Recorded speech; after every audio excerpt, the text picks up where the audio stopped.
Let's go ahead and get the obvious out of the way. Yes, this is the second time I've done a rumination on Dragon Age. The last one was done about 6 years ago, back in the old and terrible part of my show, which I keep wanting to delete, and people keep saying, no, don't do it. But, point being, I made the comment last year that I would be okay with the idea of doing proper remakes of my own ruminations, trying to do them better, basically.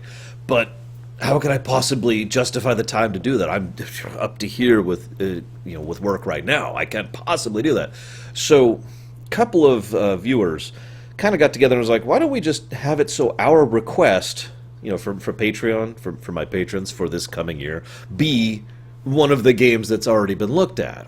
Basically slotting in the proper remake instead of a new game. That's actually been done twice this year, once with this game, and once with another we'll see later. So here we are, Dragon Age Origins again. I do admit it was a treat to go back through this game. It's always a treat to go back through this game. It's my, it's in my top 10 games for a reason. I absolutely adore this game. Its flaws certainly exist, but we'll try and cover that as we go through this. One of the things that is most noticeable about Dragon Age Origins is how much polish is on display. There is an enormous amount of specifics regarding character design, regarding dialogue, regarding the construction of the narrative, and the construction of events as far as gameplay, and how events can go, and something that I don't really acknowledge as often as I should. There is a huge amount of choice in Dragon Age Origins. Now what I mean by that is, in Dragon Age, I'm just going to refer to Dragon Age from now on, is that okay? In Dragon Age, you can do an amazingly large variety of different things during your playthrough of the game. Now that makes sense, because, as everyone knows, Dragon Age was not built with a sequel in mind. There was no intention to continue it. And when you only have to think about this one game, you can let the player do whatever. Because you don't have to think about consequences in a sequel. You don't have to be like, okay, we have to write these 3 completely separate sequel stories to fit all the choices the player made. Nah, you just let them do whatever. And you can do a lot of different things.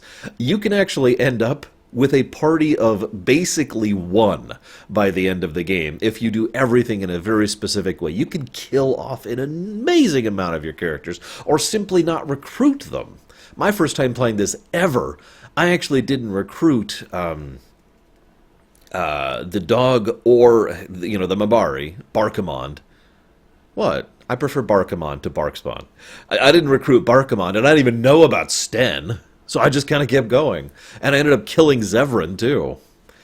Like, you could completely skip Liliana. Like, you're kind of forced into Morrigan and Alistair, but thanks to circumstances and choices, you could end up killing them throughout the course of the game, too. It's pretty easy to do. And I love that, but it's kind of created problems for the sequels, which led me to my biggest philosophical quandary. The last time I did this, I had just finished Dragon Age 2. This is, again, about 6 years ago, before Dragon Age Inquisition was even mentioned. The last time I played through this game prior to this was immediately prior to Inquisition. I was doing a lore run of the Dragon Age series up to Inquisition, and then I did a premiere run, our very first premiere run ever, actually, of Inquisition. And now I've played all of them and read, I believe, all of the books, and I'm left with a quandary. Dragon Age Origins, if you really zoom the camera out, you'll notice that there's quite a bit of elements of it that don't quite fit the rest of the franchise.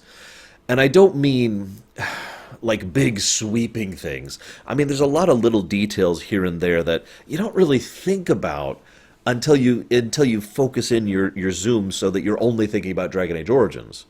I had to decide if I was going to be ruminating on this with all of Dragon Age in mind or just Origins. I have decided to do it with just Origins in mind. There's enough things that are different that speculation and theory crafting and conversation is going to be different. The 2 biggest examples are the Chantry and the Kunari, both of whom are, well, not really all that fleshed out in Origins. The Chantry is the church, but if you look at the Chantry, and if you divorce the Chantry from the Templars, which I admittedly don't like doing, but if you do that, the Chantry's just a vaguely religious organization which isn't really all that awful and doesn't really do all that much bad other than the usual stagnation church thing that most fictional churches do. The Kunari are practically a non-entity in Origins. And this is actually also true with the Tevinter, who we hear about, and we know some backstory of thanks to the Codex, but for the most part are just kind of there. A lot of the fleshing out of the world of Dragon Age really came from the books and the subsequent games. So, and in different directions, because, I mean, granted it's Kirkwall, but look at the Chantry in Dragon Age 2 versus the Chantry in Dragon Age Origins. And again, keep the Templars separate. Hell, even if you include the Templars, look at the massive difference between the Templars under Gregor versus the Templars under Meredith, right? So you can tell how they were stretching out in different directions as the franchise continued, and with logical reason.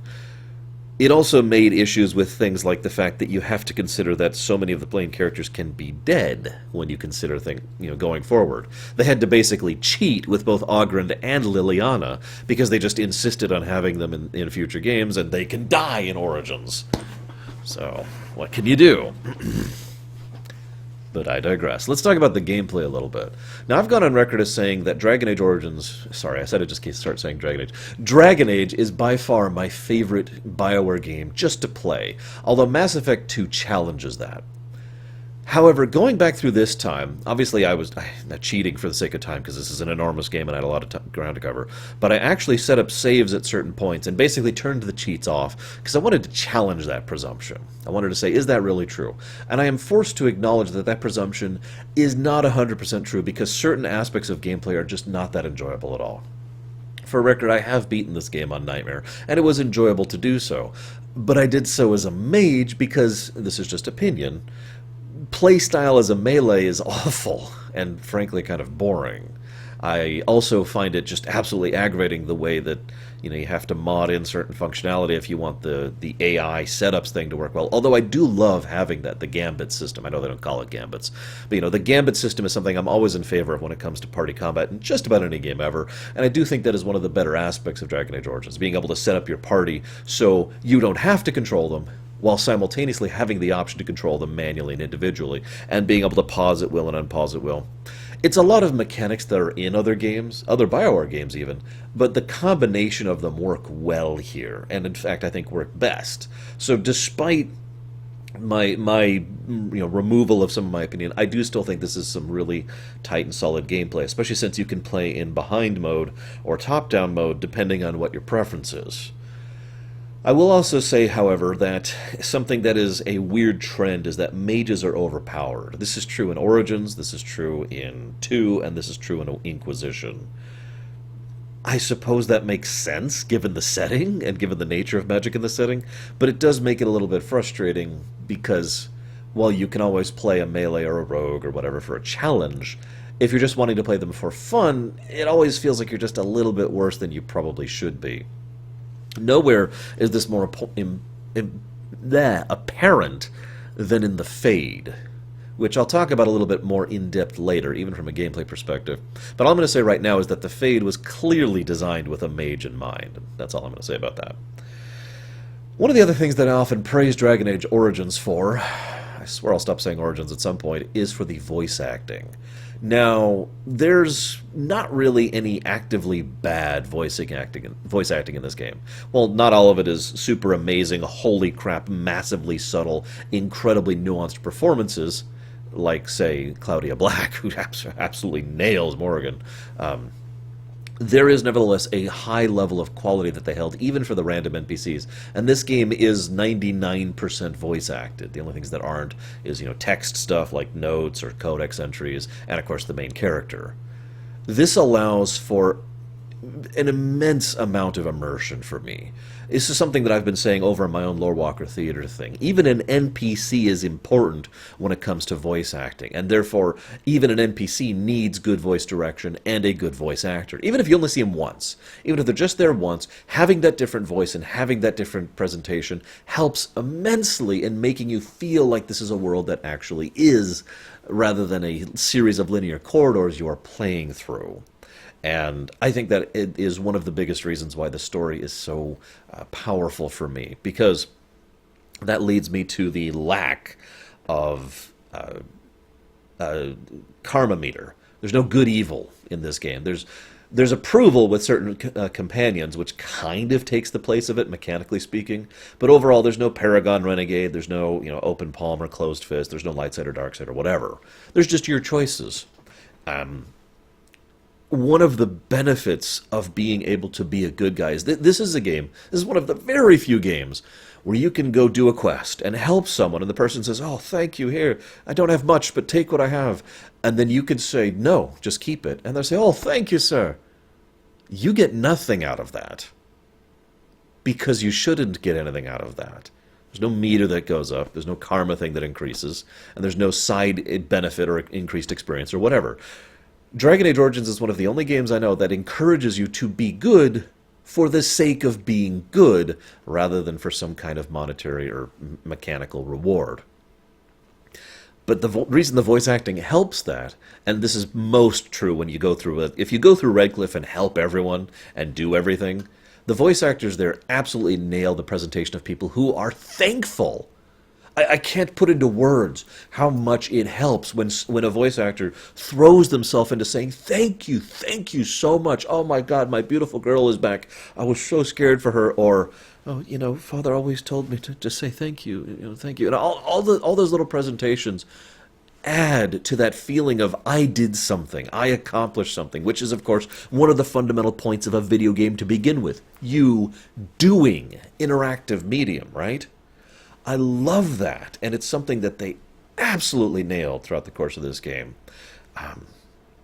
I also love the fact that you can still be, how do I put this? The fact that you can be a gradient. Dragon Age Origins does not require you to be good or evil or in between. You can choose your own personality. What I mean by that is, oftentimes when you're playing a role-playing game, even one that allows you to select dialogue options or whatever, you're kind of pigeonholed into one of those three categories. You're good universally, bad universally, or kind of neutral universally. And sometimes you're not even neutral, you're just doing bad and then good to even it out. Tor is a good example of that. So, having, in Dragon Age Origins, there's so many times where you get a dialogue option and there's 5 dialogue options that you can pick from. It allows for a gradient, and it allows you to decide. It doesn't really change much. It's all about you playing the kind of character you want to. You shaping your Warden is what this is all about, enabling you to have that kind of investment in your character. It's one of the very few games I know that allows you to roleplay, truly allows you to roleplay. Maybe you're a nice person who gets really pissed off at Templars. Or maybe you're overall a decent person unless you get attacked. Or maybe you're a violent person except you have a soft spot for elves. Or whatever, right? That's the other thing they do correctly. It's not just always universally evil, or rude, which is the other shorthand for evil. You have a choice to pick and choose on a case-by-case basis, so that your character can have different opinions on different issues. You're not, I will help everyone universally. Maybe you're playing someone who's a bigot. Maybe you're playing someone who is more positively inclined towards men. Maybe you're playing someone who really has a soft spot for elves, like I mentioned earlier, right? Like, there's a lot of different ways to play that, and it's all on you because they gave you that numerous amount of options, and I love that. Yes, I also know that was kind of a thing in a lot of older games. In fact, another game I've played recently, Torment, Tide of Numenera, has a similar thing. But it still deserves praise when it's done, and this is probably one of my favorite examples of that overall. I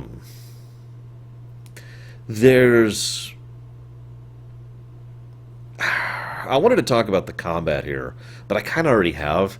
The only thing I wanted to mention is that there's 3 types of skills for the most part in this game. This goes true regardless of what class you are. There's incredibly overpowered, there's filler, and then there's situational. Now, I have to admit, that could be said about a lot of games, but I wanted to mention it in this case especially because I feel like there's several spells, especially as a mage, but this is true for non-mages as well, where you pick the talent or you pick the ability in the tree just because you want the thing that's after it. just because it's like that's the filler stuff, and there is a strangely large amount of that in this game. This is mostly true for me as a warrior, where it's like, well, I want that ability and that ability as a tank, for example, so I have to get these two and this one to get to that point, right? Okay, whatever. There's also some abilities that are just stupidly strong. Monoclash is the most obvious example here. You can pretty much solo this game with Monoclash. I mean, that's not 100% true, but the amount of enemies that you can just crush with that one spell is actually a little bit ridiculous. Never mind if you start adding on other things like being an Arcane Warrior who's a Blood Mage using Monoclash. I mean, you're just death at that point. I don't mind the fact that they allow us to build a super powerful character. The only thing I regret is that it feels like some characters just noticeably lag behind in usefulness. Two-Handed Sword character being an excellent example of someone that just doesn't feel like it does the same output as other classes. Something that would be lovely to finagle if we ever did a proper remake of this game, for example. I want to comment on the cutscenes, too, as I'm looking at right here. I just went through Jade Empire recently, so it was kind of a reminder of the KOTOR cutscenes. And you know what I mean, right? The KOTOR cutscene is shunk, and the camera like locks into a person and just stays there staring at them, and then shunk locks onto this other person. You know what I'm talking about. Having actual camera work with actual directing going on probably helped my enjoyment of this game a lot. Even though it still does the typical, you know, the two-thirds side kind of perspective where someone's just there kind of chatting and gesturing. They still do a lot more with the camera so that it wasn't jarring and actually made it more immersive as opposed to, you know, the exact opposite of that. I also want to comment really quick. I meant to mention this earlier when it came to the dialogue options. Dwarf Noble is probably my favorite origin. It's tied. Dwarf Noble and Dwarf Commoner are my two favorite origins. I know, commoner. One of my favorite things about Dwarf Noble, though, is that it kind of tells you what kind of a game you're in for right at the offset. A lot of origins is nuanced. What I mean by that is, in a lot of fiction, sometimes there's a bad guy, and they're a bad guy because they kill people. Sometimes in fiction, you know, killing someone is the wrong choice and saving them is the right choice. Sometimes, you know, in other words, a lot of fiction tends to lean heavily on a morality system in one way or another, whether literal a karma mechanic or not, but nevertheless presents it as if there is good and then there is bad, and then that's it. Pure black and white perspective. Dragon Age is immensely nuanced, very, very gray, like a Grey Warden. I'm sorry, that's terrible. I apologize. But the Dwarf Noble origin showcases this immediately. Small story. The second time I played this game ever, well, that's not true. I think it was actually the third time. The first time I was playing the whole game ever, what I did is I went through each of the origins. I ended up using Human Noble as my first origin, for anybody curious. And as I was going through the origins, I did Dwarf Noble, I believe, second. I could be wrong about that. I think I did Mage first. And I did Dwarf Noble second or third or whatever it was. And as I was going through, you know, I'm going to the point where it's like, hey, you should totally convince such and such to do this over on the bargaining floor. And I'm like, okay, I'm with the nobility, aristocracy, wheeling and dealing. I'm with it. I got it. So I go ahead and accept it. And then the guy's like, hey, they're playing you for a chumps. And I'm like, oh, no, you're just the thing. And no, they actually were playing me for chumps. They were doing something that seemed beneficial to me that was definitely beneficial to them. It wasn't much, I'll be honest, but it was nuanced, and it caught me by surprise that they were willing to do that kind of writing in this game. And then I started noticing it more and more throughout the rest of the work. I mentioned polish. This is one of the stupidest things in this entire game, but I never noticed it before until this playthrough. I did this on stream, so there's actually video proof of this, at least for another couple weeks. When you are going through Ostagar, at the very beginning, before the battle at Ostagar, and you go and get in front of one of the archers, they will stop shooting. They actually won't shoot because you're in front of them, but if you move just a little bit to the side, they'll start shooting the target again. That is impressive attention to detail for something that is absolutely irrelevant and is completely pointless, other than to add to the immersion of the game, to make it feel like less of a game and more of a world you're playing through. I talk often about the concept of brushstrokes. I'm not sure I've ever played a game with more brushstrokes in it than Dragon Age Origins.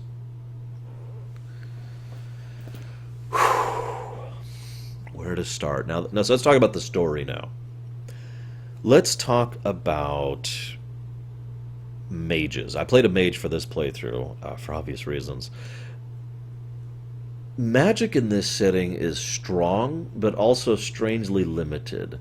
A mage can be like, oh, I'm super powerful, and can still be killed by a random archer with a bow and one arrow, right? Or one guy getting up there with a sword.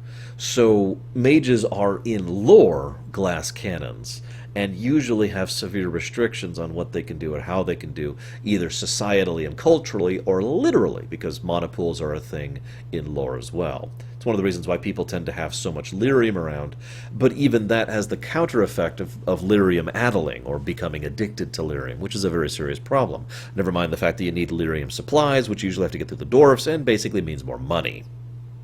I like all of this because it presents a well-constructed scenario where mages are powerful, but not too powerful. It hits a good balance point. It also, of course, brings up the other obvious problem with mages, the fact that every mage ever, all the time, always, is a threat, whether they want to be or not. I don't know a lot of other settings that really do this kind of a thing, where there's someone who is born into something who is a threat simply because they are born that. I actually have something like that in my own setting, and anybody who's watched the Primus stuff knows what I'm talking about. But simply by being a mage, you have the probability of being possessed by a demon, or being influenced by a demon, and opening a portal through the veil, and fate stuff coming out, and everything going to hell. Just by being it. Now, that makes a lot of what they do about the mages very understandable. Let's keep the mages in one area. Let's teach them. Let's provide for them. Let's take care of them. All of that, on paper, makes perfect sense. We actually had a discussion about the mage problem during the recent stream I was doing, so just about a week ago now, when I was prepping for this game. And as we were going through it, I pointed out the obvious flaws in this, because on paper it is a good concept. But in execution, the mage towers are prisons. In execution, they are people who are oppressed, who are pushed down as a consequence of them. And even the nicer mage towers still treat them as if they are prisoners, as if they are a threat, and as if there is nothing wrong with doing whatever they have to in order to keep them contained, because mages are a threat. You can see the Templar mindset here, but it's also very easy to understand the mage mindset. I don't want to get too much into real-life controversial topics, but I imagine some of you out there can understand being born a certain way and being basically treated worse as a consequence of something that you never chose. It's not like a mage chooses to be born, which is another interesting aspect of the setting. It is birthed into you. It's a bloodline thing. It can come up from people who were not mages, and it can have an actual trait which can be passed down genetically. There's actually a family, forgive me for getting into Dragon Age 2 stuff here, but there's a family mentioned, I can't remember the family line, forgive me, that's actually been actively trying to breed Majory out of the family line, you know, through generations of effort, and which fails miserably thanks to your father and mother. But anyways, getting off topic. So the idea of the circles makes a lot of sense. One only has to look at something like Kirkwall to understand the reality of how that doesn't work. But again, even something like here, this tower, the circle here, is a place that is oppressive, even if they try to be polite about that oppression. There are still mages here who are a little bit and there are Templars here who are more than willing to kill, basically just because. We learn a little bit about this from Anders as well, over in Awakening, and I don't want to cover too much of that because I'm trying to keep my focus just on Dragon Age Origins. All I'm going to say is that the Gilded Cage is very much enforced. Which brings up an interesting question. Do you think that there is a better solution available, given the circumstances, that can withstand corruption and personal bias? Again, even a good idea has to be executed properly. This is something I've been talking about so much recently when it comes to game ruminations and game design concepts in general. So you have to do it right. So is there such a thing that can actually be a better option for the mages? I mean, I've heard people discuss in real life the idea that maybe it would be better to just kill off mages. They're born, they've got magical blood. Better to just nip that in the bud, just get rid of it as a problem. This is also ignoring the other side of things, that a mage who is disciplined and can control themselves can benefit society greatly. It's been shown several times in history that mages are an enormous change to military conflict, never mind the ability of medical technology. I mean, one of the things that's mentioned is that whether or not, a cut from a chunk of iron that may or may not have any rust on it, whether that's going to be lethal thanks to infection or just a small issue depends on the distance between you and the nearest mage who can cure you. And again, that's an in-lore thing, not just a gameplay thing. Just food for thought. As ever, love to hear you guys' comments. Let's talk about the Chantry really quick. So as I mentioned, the Chantry is overall much more positive if we look just at Dragon Age Origins compared to the rest of the franchise. They're your typical Catholic-inspired religious group, which has some obvious internalized corruption and promotes stagnation, like I mentioned earlier, but otherwise is filled with a surprising number of decent people who is actively going out of its way in order to try and help others around it. One thing I bring up about the Chantry, though, because I don't actually have much to say about the Chantry itself in Dragon Age, do you think their story about the history of magic and Darkspawn is correct or not? Now, I mentioned this during the lore run of Dragon Age, that a lot of the lore we have of the backstory of Dragon Age is all speculation. Most of it's said in character, which means it's automatically something that is suspect. Now, having looked back at it and having gone through it, I have a very strong feeling that it was probably intended that most of the mythos was, at the very least, close to accurate, and that they have since changed their minds on that and gone back and started retconning some of that in order to make it that it was always lies. Trespasser for Dragon Age Inquisition is a good example of what I'm talking about. So, that leaves us with an interesting question about the Darkspawn. What are the Darkspawn? Why are they? And where did they come from? Now, even if we encompass all of Dragon Age to date, we still don't have answers for basically all of these questions. We have in-character speculation and out-of-character speculation. The most obvious one being that, the mages went and they entered the Fade and, it was horrible, and they became corrupted, or were corrupted, depending on which version you prefer. I gotta say, just really quick, I have a inclination to believe Corypheus, at least in Dragon Age 2. I know that's off topic, but I mention that because that is obviously very relevant for the entire concept of the original Tevinter and the original Archdemon / Old Gods and the original Darkspawn. His comments about it was black, it was supposed to be golden, but it was black, that doesn't sound like a lie to me. That sounds... You have to presume whether or not someone is lying in character or not based on circumstances. And for someone who basically had just woken up and was still disoriented and had no particular motive for lying to the people who was listening to him, I don't think he was trying to deceive us there, thus making the whole situation more complicated. Now, I know I've strayed from Dragon Age Origins again, but I bring that up because obviously that corruption came from somewhere. And based on that, I think it's more likely it came from the Black City itself, which unfortunately we still don't have a lot of information on what exactly the Black City is, although it probably has something to do with the Ancient Elves. Whatever, I'm getting way off topic here. Back to the core point. Let's talk about what we do know. The Darkspawn and how they operate. They're rah, and then they go back underground. And then they go rah, and then they go back underground. We do know the Darkspawn have the capacity for, let's call it basic thought. I usually refer to it as animal thought, but they can't really function without a cohesive mind guiding them. One of the ways I like to mentally think about this is, imagine you're playing an RTS, like StarCraft 2 or whatever, and all of your units are there. Now, if you just take your hands off the keyboard and watch the game, you're probably going to lose, first of all. But second of all, your units still have the ability to do things. They'll still shoot at someone who comes at them. They'll still be like, oh my gosh, if something tries to push through them. But they won't really do anything complex or complicated. They won't actually try to take any initiative. They will functionally take no actions, even though they are capable of acting. Not until you put your hand on the mouse can you actually start making stuff happen. That's how I like to think of what's going on with the Archdemons. The Archdemon is the one playing the RTS and saying, okay, everyone get together, let's get weapons, we need to get some more recruits, let's get some more people down here, let's get some more women down here. I know it's horrible, we'll talk about that later. Right? I bring that up, though, because one of the things that's mentioned is that the Darkspawn are innately drawn to the Archdemons, and once they find them, I'm saying that wrong. They're drawn to the Old Gods, which is the dragons. They're drawn to the dragons, and then they corrupt them, and the dragons are like, I am now an Archdemon, and now I will bring my hatred upon the world. I don't buy that, Because there's a massive question mark there. Why would the Darkspawn be drawn to the dragons? What is it about the dragons exactly, who are slumbering under the earth for reasons we still don't 100% know why? Why would they be drawn to them? Why would they then corrupt them upon interaction? What I think is more likely is that what we're seeing is something that's basically random chance.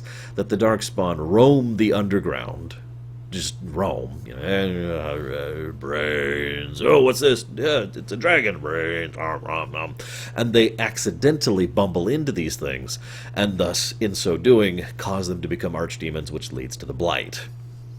It could also be argued, based on our own definition of a blight, that a blight is technically going on all the time. The only difference is whether there's someone leading it or not. That's actually another interesting point that's been brought up before, the idea that the Darkspawn numbers have never really been going down. And thus, even if we kill all the archdemons, the blight as a concept will never really go away, because there will always be these Darkspawn down in the tunnels. The only way to deal with that would be to get rid of all the archdemons, and then to have a massive, probably years-long effort of just slowly cleaning out everything you can down there in order to try and prevent the Darkspawn from ever existing again. Unless, of course, you had a cure for the Darkspawn. Architect, excuse me.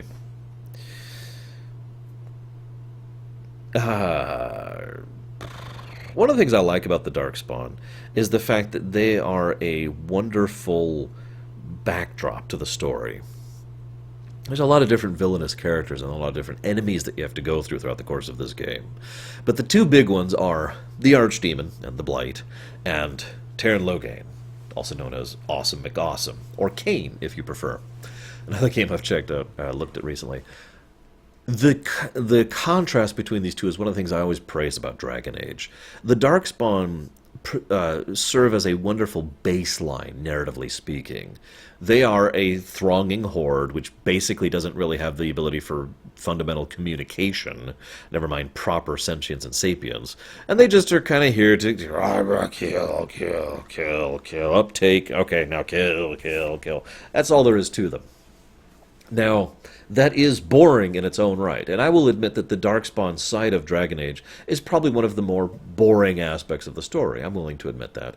But I also firmly believe that without that baseline, Dragon Age wouldn't be able to shine as much. The parallel I've used before, I think this was during the lore run, is the Darkspawn provide a black backdrop, so that the darker shades and the lighter shades of the characters in front of this backdrop are more contrasted, and thus we have more appreciation for them, given that. It also kind of serves as another method, but I'll get to that later. I want to talk about that later. I also want to mention the Darkspawn basically blight everything. I've had a theory for a long time that the Darkspawn blight, that the blight, the corruption, is actually of magical nature more than it is physical, that it metaphysically alters something, which then changes its physical makeup. This is probably most demonstrable in the fact that there's just chunks of flesh and ichor and weird stuff all over the place when you're going through areas that are infested with Darkspawn. But also on top of that is the fact that there is, plenty of people and things that can be infested by Darkspawn taint, even if they are not physically interacting with them. Obviously the Mabari drinking Darkspawn blood, or any person taking in Darkspawn blood, is going to be a problem. But then we also see, herbivores and plants who get affected by Darkspawn as well, in areas where the Darkspawn are not bleeding all over them, hence my earlier point. Now, granted, blood is a very powerful and notable thing in this setting. It's one of the reasons why blood magic is so strong, which leads me naturally into talking about blood magic. Blood magic in many ways feels like what the dark side of the Force should be, and what it's been interpreted to be in some fictional works, notably back in the KOTORs in the EU. The idea that it is a very powerful thing that naturally would be the kind of thing an evil person would want and would want to use, but is in of itself not an evil thing. Blood magic is simply using blood in order to basically draw for more power than you otherwise would. Think of it like an expanded mana pool. And, of course, blood magic allows you to affect the mind. The idea behind that being something along the lines of, since I have access to literal power of blood, which is an important thing in this setting for whatever reason, that blood allows me to affect your blood, allows me to affect your life, to dominate or control, or whatever you want to think of that as. given how much the physical realm of this setting is so malleable. I mean, we actually literally see, to use a later example, someone who accepts a demon and becomes an abomination, and they just and they turn into this thing within seconds. Now, some of that may be the limitations of the game engine, but I don't think so. I think that's just the physical representing the metaphysical. And given certain things we learn about the Fade later, that's probably actually true. Ergo, getting back to my point, blood magic. I love the idea of blood magic being... Like I say, it's like the dark side. I feel like I've already made my point. You could see why someone who has an evil nature, or someone who is more inclined towards selfishness or greed or pettiness, might be more inclined towards blood magic. It gives them more power. It allows them to manipulate or influence others. It allows them to do more than they could, right?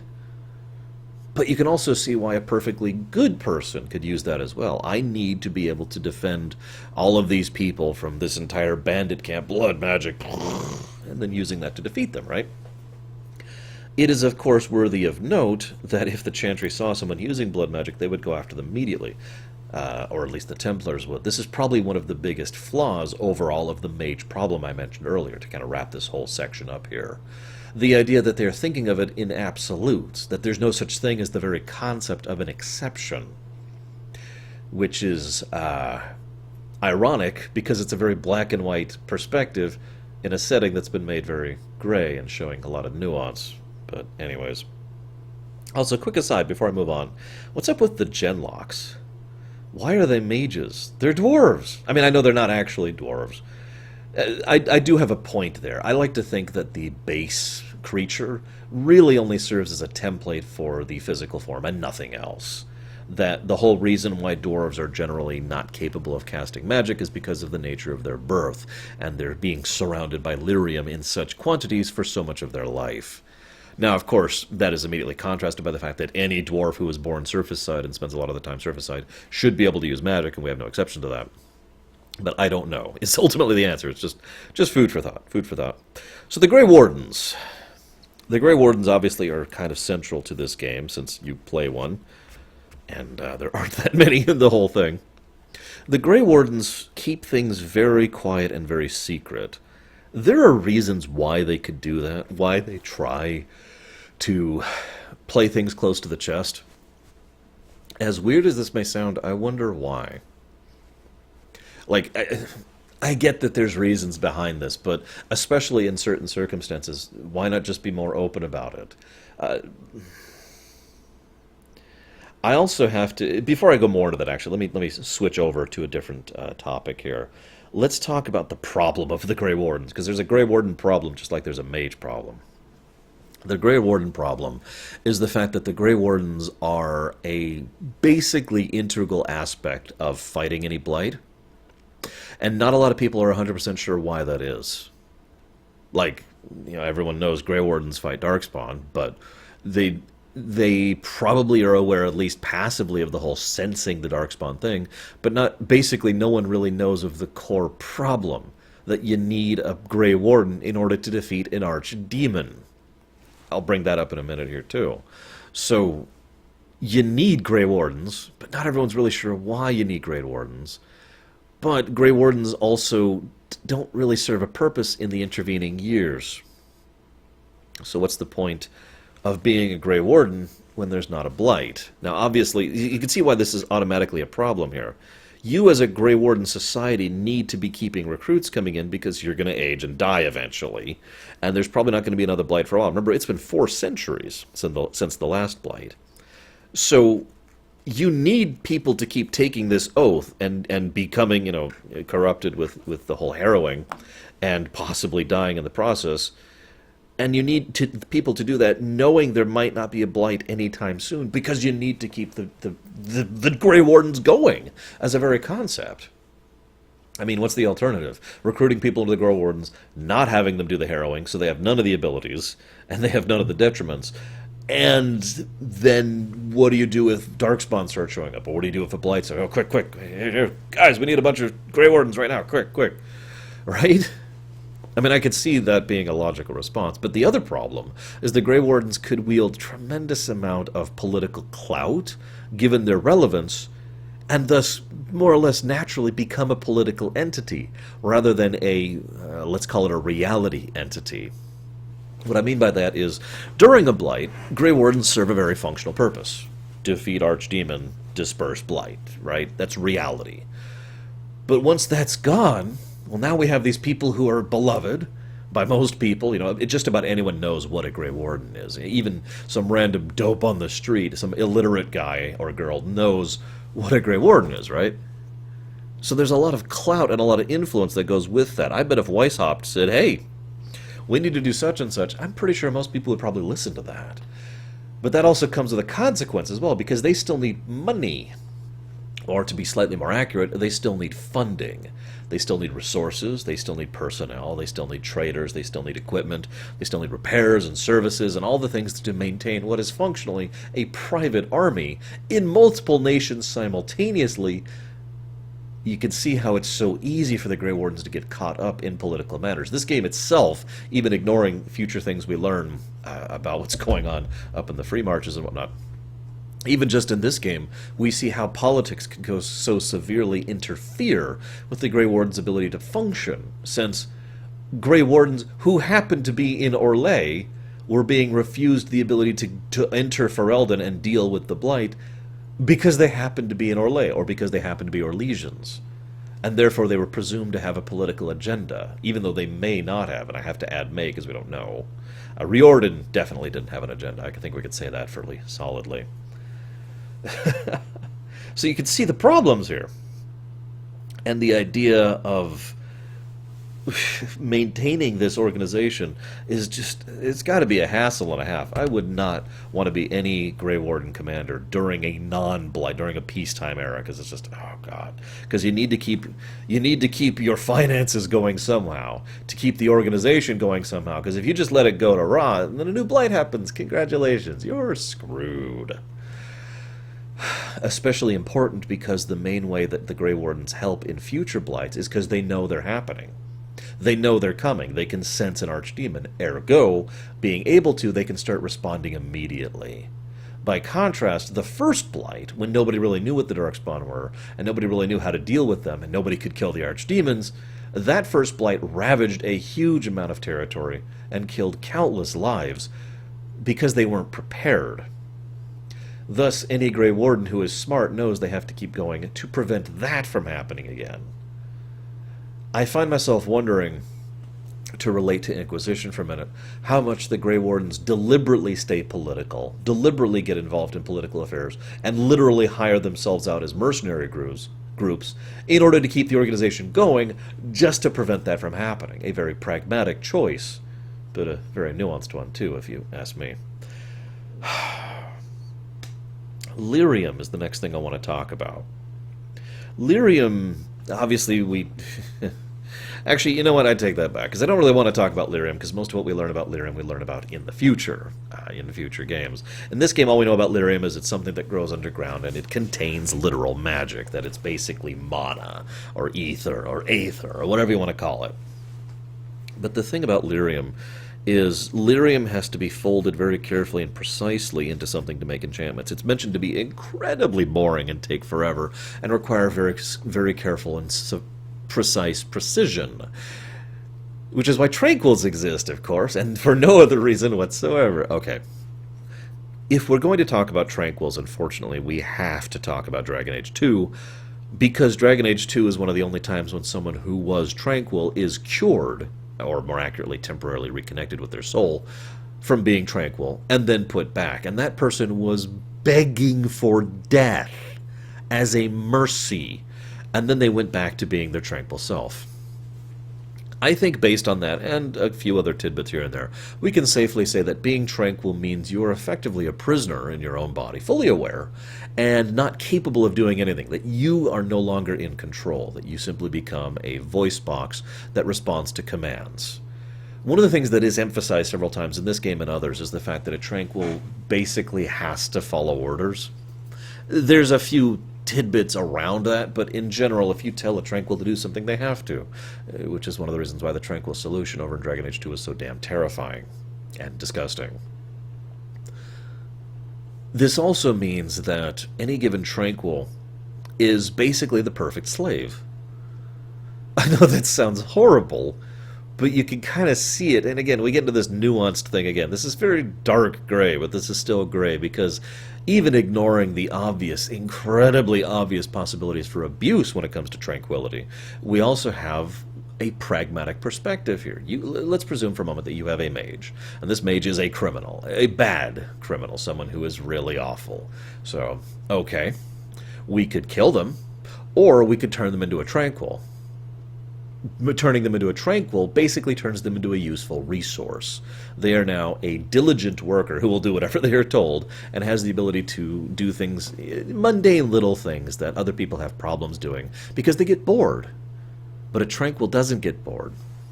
It's mentioned one of the reasons the tranquils are so good at enchantment is because the meticulous and time-consuming effort of relaying this lyrium over and over and over and over and over for hours on end doesn't bother them, and a tranquil doesn't need to rest or sleep. They can just do this for hours, days, if necessary, in order to make this product. And of course they can then sell these enchantments and make money to fund the circle, and you can kind of see the pragmatic side of that, which brings up the most important question when it comes to tranquils. Do you think that the people who are making them tranquil, the lead Templars and the head mages, do you think they know? I asked this question on stream, too, and I'd love to hear your guys' thoughts, as always. Do you think they know that they are consigning these people to what is effectively a living hell? That this is one of the most terrible and nightmarish things that you could ever experience, and that this experience is just a waking, endless, screaming hell? Do you think they know that? Bonus question. If they did, do you think they'd stop?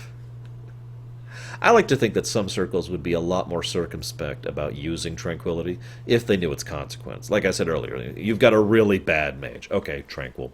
Boom. Problem solved. But I don't think they'd use it for someone who, for example, doesn't make the cut or can't complete the harrowing, which is something that's mentioned to be done in this very game. Just a thought. I suppose this is a good time to talk about Jawan. Jawan is a blood mage. Now, this is never confirmed 100%, and it probably never will be since we were supposed to get him as an actual playable character, and that content was cut, but based on the evidence, one of the things we learn is that Uldred, later on, is actively going out of his way to recruit people into his own, political camp, basically, and teaching them blood magic, and then, in order to maintain his own standing with the rest of the circle, occasionally selling out one of those people as a blood mage. Now, there's a lot of flaws with this perspective, of course, but at the same time, who are you going to believe? Some random, blood mage, who is a blood mage, who is a provable blood mage, who is like, oh my god, Uldred, he totally taught me this. Or are you going to believe Uldred, who is a well-respected leader of the mages and one of their chief operatives and associates? In fact, I think he's like 2 steps below the first enchanter, 2 or 1. You can kind of see why his plan sort of works. It is mentioned several times, it is hinted several times that Jawan himself was one of these consequences of Uldred's policies of just making blood mages, then occasionally selling one out. It also helps to explain something during the Mage Origin. During the Mage Origin, everyone says with total certainty that Jawan is a blood mage, and yet he shows absolutely no signs of being a blood mage whatsoever until he is finally pushed into a corner and does it to escape. Why would they be so certain if there's literally no evidence of it? Now, you could argue that this is something to catch the player off guard, but I think it's because they were told with certainty by Uldred and then just took it as fact. I mean, why would they question him on that? He is a blood mage. And as it happens, it's true, so it's one of those easily provable things once pushed into a corner.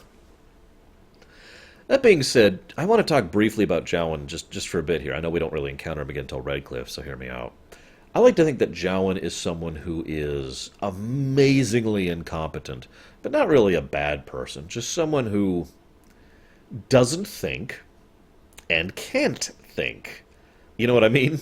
Like someone who is like, oh god, I just want something simple or normal or whatever, but I can't have it. Oh god, I guess I'll do this. Is this what I have to do? In other words, he is taken advantage of and basically used and abused by those around him who choose to do so. The most obvious examples being Uldred, possibly, and Loghain, definitely. And he's like, okay, I have to murder this person for the king. I mean, okay, I guess that's okay. It sounds awful, but I'll go ahead and give him this poison. Sure. Okay, now that I've done that, oh, they caught me. And now they're torturing me. Why are they torturing me? What did I do? Right? One of the things that makes me most exasperated about Jawan is the fact that if you question him about it at Redcliffe, he will say his big motivation for doing all this is, I just wanted to go home. I just wanted to be allowed to return and go back to my life, to the way things were. Which is so stupid. I mean, it's kind of understandable. He's basically a kid who was massively in over his head. He wants to go back to his normal life, except his normal life is never coming back. He's a blood mage. First problem. A proven blood mage, I might add, with many, many people who can attest to that. And there's the fact that he fled from the circle in order, he's an outlaw, and a maleficarum, technically, but more accurately an apostate. And I mentioned earlier the no exceptions problem, right? Then there's the fact that even if somehow they were to make it so the Templars won't slit his throat in the middle of the night, I don't think most of the other people there are going to be kindly disposed to someone who they know is a blood mage. But no, he just wants to go back home.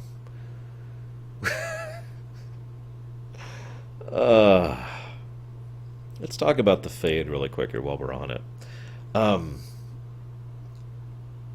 One of the things that I like about this game is the fact that they give you a lot of information about the Fade, and yet there's still a lot of things we don't know about it. Now, a lot of the nature of the Fade, and most importantly, the Veil, is actually covered in future games. What we do know based in this game is the idea that the Fade is metaphysically connected with the whole world, and thus the world can affect it just as it can affect the world. We know from future games that it's possible to physically enter the Fade, which isn't a surprise, but until then we basically do more of a mental journey into the Fade, shifting your consciousness through the Veil, basically, in order to get into there, which can be done willingly through a lot of Lyrium, willingly through a lot of blood magic, unwillingly through blood magic, and of course unwillingly through demons. Which brings me to my next point, demons and spirits. Now, I've argued for years, and apparently this has kind of become true in recent time with some of the recent lore. I've argued for years that the only difference between a demon and a spirit is intent and mentality. It's like a political faction rather than a completely separate entity. Demons have a strong invested interest in mortals, in people, because they want to experience the world. They want something, and they want to express that something, and use that something, and feel that something, and do that something. And that means getting out to the rest of the world, possessing someone, or making a bargain with someone, or usurping someone, which is what an abomination really is. An abomination, just because I didn't really cover that already, is when a mage is basically destroyed, and what's left of their body is turned into a vessel for a demon. This is actually important because when we actually see Uldred, when we encounter him towards the end of the tower, that's not Uldred anymore. That's just the Pride Demon who has taken over his body. I love his speech, by the way. The mage is just a larval form for something greater. Yeah, okay, stab. Demons, of course, because of that want, that desire, if you will, it makes sense for why they would be so interacting with humans, and why most of those things would be very negative, since they don't actually care about the humans in any positive sense. They only care about them so much as they can use them. I say humans, I should say mortals, to be more accurate. There's plenty of races in this game. No, I'm not trying to be human-centric. Spirits, by contrast, well, they still have the same thing going, except more internalized. They may adhere to a specific mentality or reason or whatever, spirit of faith, spirit of justice, spirit of valor, for example. But all of these spirits, nevertheless, can find their own, basically can feel that and be that aspect and be that essence of themselves or with their interactions with another. In other words, the only real thing that differentiates a demon from a spirit is their interaction with mortals. One thing I will note, though, there are many, many different types of spirits, but we only really see like a handful of different types of demons. That we only see certain types of concepts being made into demons, or demons being made into, depending on how you define that. I sometimes wonder about that. It's obvious from a gameplay perspective why they wanted to establish a hierarchy, that, anger demon will always be weaker than desire, will be weaker than sloth will be weaker than pride, with pride at the top. That makes a degree of sense, especially, again, from a gameplay perspective. But I find myself wondering if there's something else in lore that is kind of guiding certain emotions or certain concepts into demons, thus crafting multiple pride demons, multiple desire demons, etc. Because, I mean, the only thing we might have an example of for a multiple when it comes to spirits is 2 faith spirits, and even that's debatable.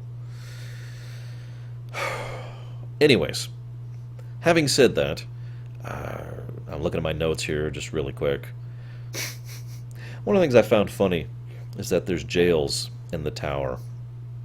If you go when you're going down, when you're helping Jawan and what's-her-face, Lily, when you're helping Jawan and Lily out, there's several jail cells with blood. Of course, there's blood. And I was looking at it like, I suppose it makes a lot of sense for them to have some kind of imprison thing. They have to have some place to imprison people, like Anders, mages who go bad. I also wonder if they put apostates in there. I also wonder if they put new recruits in there. Remember that anyone who is found to be a mage, no exceptions, has to go to a circle, regardless of what age they are. And obviously a child isn't going to be tossed into jail. But what about someone who's like 30, and there's like, hey, oh, you're a mage? To the circle with you. I could kind of see how that could lead to some bad circumstances, and how they might choose to imprison someone like that. It just adds another aspect to the whole gilded cage thing. You can stay down here where it's dank and horrible, or you can stay up here where it's nice. If you follow the rules, you're still not allowed to leave, though, just as a heads up. Duncan is awesome. I just want to talk about Duncan really quick. Duncan really is an awesome character. He strikes me as someone who, and I have a note here, he strikes me as a moral pragmatist. In other words, he is someone who does believe in his own concept of right and wrong, good and bad, but he believes that pragmatism is more important than that. So he will do the right thing, but he'll do the political thing if he has to. There are several circumstances in which he portrays this, probably the most obvious one being the way he recruits you in almost all of the Origins. I'm going to talk briefly now about the Origins, just really quick. I mentioned earlier, I got this question like 20 times, so I'm going to go ahead and answer this question here. My favorite Origins, in rough order, are Dwarf Noble, Dwarf Commoner, Human Noble, probably, I'd say probably Mage next, and then City Elf, and then Dalish Elf. Roughly in that order. That's a little malleable of a list. But the 2 Dwarf Origins are definitely my favorite by far. Those are awesome. Oh, did I mention Human Noble? I'm sorry, Dwarf, Human Noble. If I didn't mention it, I'm sorry. Either way, let's talk about these. So the Dalish origin was a nice kind of, it felt like you were someone who was out in the wilds. And I know that sounds like a duh, but what I mean by that is the whole tone of it is, this is this huge, vast, and dangerous world, which we barely know anything about, which we're just beginning to explore, and we can barely process what's going on. And that is one of the more common themes throughout the work. There's a lot of hinting at a greater and more dangerous world out there that they don't really do a lot of fleshing out of in this game. Obviously, future games do. The entire thing about the Illuvion is an excellent example of that. And of course, Meryl is there. The other thing, really quick, before I continue, because I don't have much to say about the Dalish origin. There's a reason it's my least favorite. But the other thing I want to mention really quick is I've always loved the idea, and I don't know if this is 100% canon or not, that Duncan, obviously whichever origin you are is the one that is canon, but the only thing that's different is basically that all of the origins are canon. It's just the only difference is which one Duncan was in. So the Dwarf Noble always existed, but without Duncan there to save him, right? The Mage always existed, but without Duncan there to save him. You get my point. Thus, without Duncan being there to recruit you into the Grey Wardens, most of the origin characters all existed and met an unfortunate end. Which brings me to my next point, City Elf. Now, some people ask why I don't like City Elf. If you are asking that, you've never played City Elf. I love Dragon Age Origins, but there are a couple of times it crosses the line for me into unacceptable, and City Elf Origin is one of those times. In fact, the first time I ever played this game, as I mentioned before, as I was going through all the Origins first, I think I did City Elf last. It was City Elf or Dalish Elf, but I know after doing that, I put the game down. I didn't want to play it. It disgusted me to the point where I said, nope, that's not cool. And I just walked away from it. I didn't play Dragon Age Origins again until my friend Pax basically was like, dude, you need to play this game. It's really good. And I'm like, no, dude. God. No, you got to play it. It's really good. You know. Big back and forth thing. I don't have much to say about City Elf other than that. We don't have a lot of relevance. So the Dalish Elf has a minor amount of relevance. All the Origins only have a minor amount of relevance. The only two real big ones being human noble and mage, regardless of race. Because mage basically has an entire section devoted to them, and human noble has a lot of personal interactions that matter when it comes to the main villains, notably Loghain and our good friend... Oh god, I can't think of his name all of a sudden. Oh, that's going to bother me. Hang on, I got to look up his name. I'm referring to Rendon Howe, but that's not the name I was going to name drop there. I'm just going to look something up here really quick. Rendon Howe. Tim Curry. Couldn't think of Tim Curry's name. It's always a name I know and like that I can never think of. Anyways. City Elf, though, I got to say one other quick thing about it. I did like the construction of the events up to a point. But one of the things I found most interesting about City Elf, if I'm to just detach myself for a moment, is the fact that when you go after the bastard, he offers to pay you off. And you have the option to accept that. I know that sounds horrible, but I do like that it's an option. I do like that the game lets you play someone who is despicable.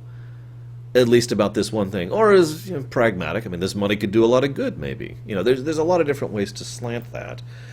I also like the fact that the game allows you to murder his stupid face. That's also very enjoyable. Mage Origin, which is of course the one I played through this one, it's basically a typical RPG thing. That's one of the reasons why it's kind of in the middle for me. There's nothing really wrong with it. But if Mage Origin was the only Origin, it would fit very, very well. It's just kind of typical, you're a mage, and you go through this, and here's some world building, and here's some character building, and then, oh, crap! Oh, okay, you're caught. But you're saved, There's not a lot to say about it, other than the stuff I've already said about, the mages in the tower and all that fun stuff. It's kind of all separate topics. I do want to comment one other thing about Mage Origin, though. In my opinion, Mage Origin has the most, let's call it references, in the main game. Now, almost all of that is in the tower section of the game, but they constantly reference, oh, it's you, or what are you doing back here? How's this going? Or, do you remember me? And so forth and so on. And a lot of those interactions change based on the fact that you're you, most notably with Cullen, especially if you're female. By contrast, most of the other Origins only really serve for like a couple... Dwarf Noble is a great example. You talk to your second, or first. God, it's been a while. You talk to Steve Blum, who's selling fine dwarven crap in, not Orzammar, Denerim. But that's kind of it. That's the only real interaction you get. As a mage, you get continuous interactions throughout the whole tower, which I did like. Which I suppose we'll go ahead and segue into talking about Human Noble.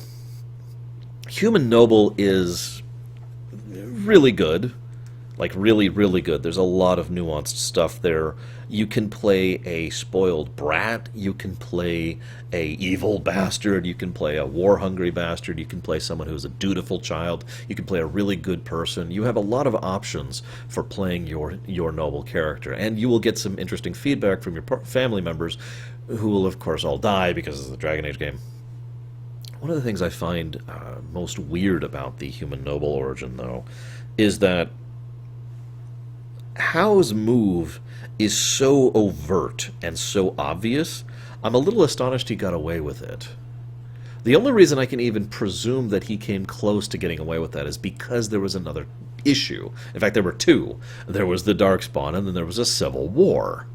If it wasn't for those two problems, it's mentioned that there is actual conflict, actual fighting going on in the background as far as the Civil War goes.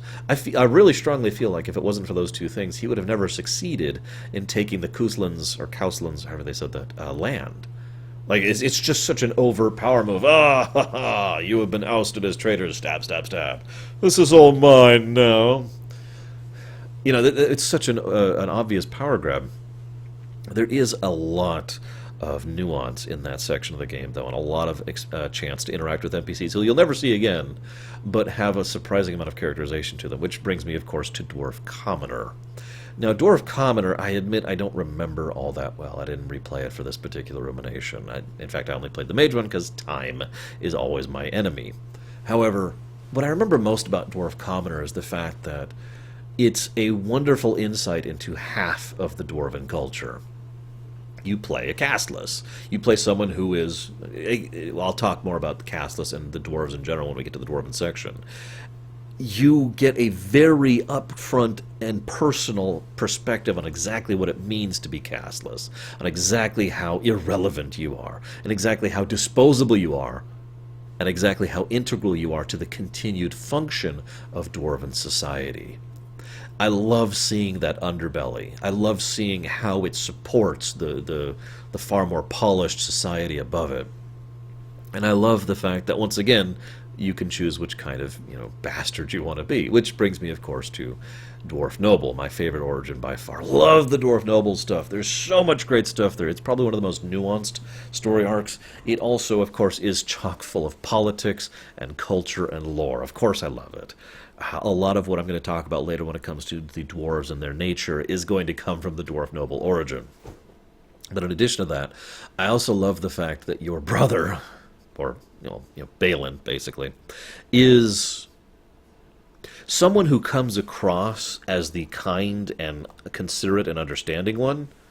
And I mention that because I feel like it's too rare. Too often fiction will portray a scheming politician type, whether they're corporate or government, as someone who is slimy and unlikable.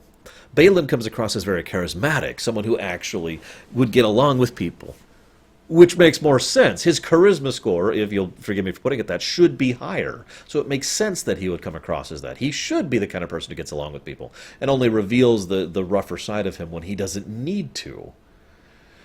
Of course, he also basically completely manipulates us into a corner, and in order to remove us as a potential player for the throne, since it was going to be ours, let's be honest.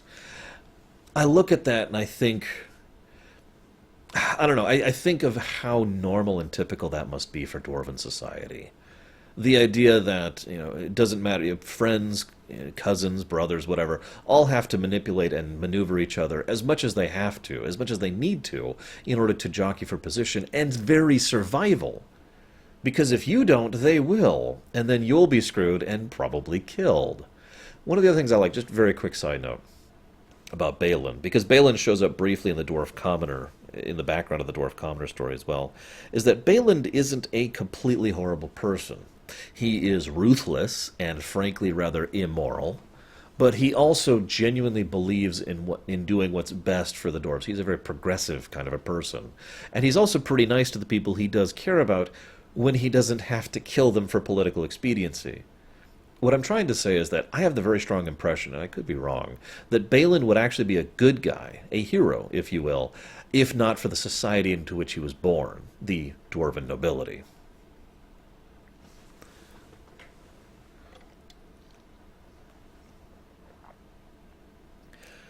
Let's talk about. Let's get back to Duncan. So Duncan recruits you.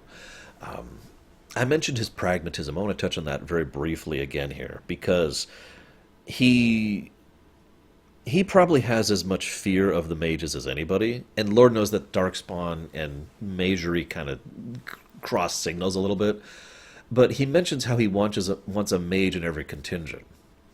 I mention that because to Duncan this just seems like a fairly simple scenario. While this is a dangerous circumstance, and I have to politically dance in order to make it happen, having this many mages will help. In fact, I almost guarantee you that if Duncan actually had more combat mages at Ostagar, despite Logain's choice, they would have fared a lot better in that battle. Mages, again, glass cannon. Or, to put it into another military term, think of mages as artillery. You keep them in the back, you keep them protected, they will do a lot to change the outcome of a battle. But he only had a few. Only had a handful. There's also two other things that I mentioned about Duncan that really struck me this time. One is one is Alistair, and one is the scrolls.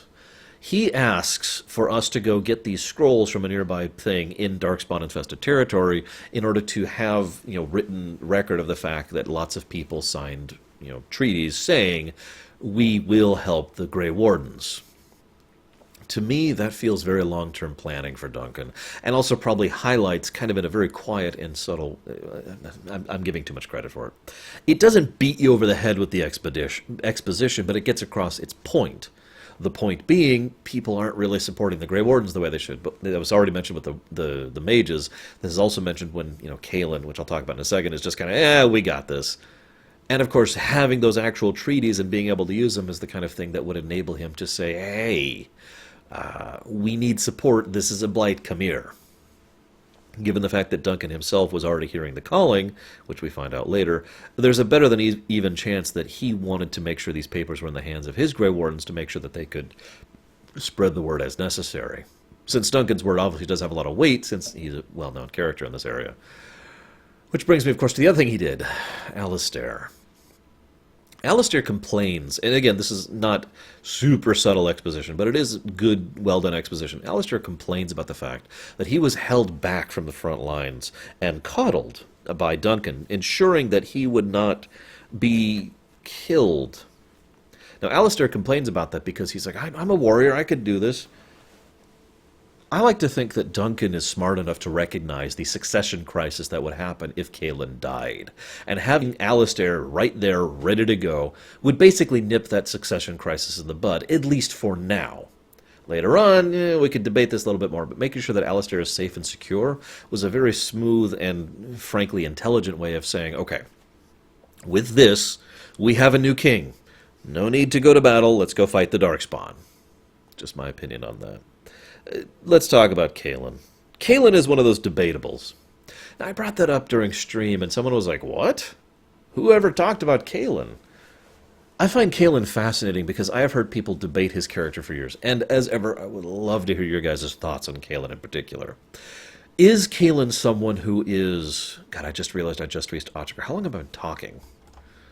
Talking for an hour and 12 minutes. Oh my god, I'm never going to finish this. My throat's going to be dead by the end of this rumination. Kaelin is someone who could be perceived as a complete blundering idiot. Someone who is smart when it comes to politics and stupid when it comes to military strategy, or someone who's a glory hound and feels cloistered by his royal life, or someone who's just a puppet on Celine's strings, or there's a lot of different interpretations here.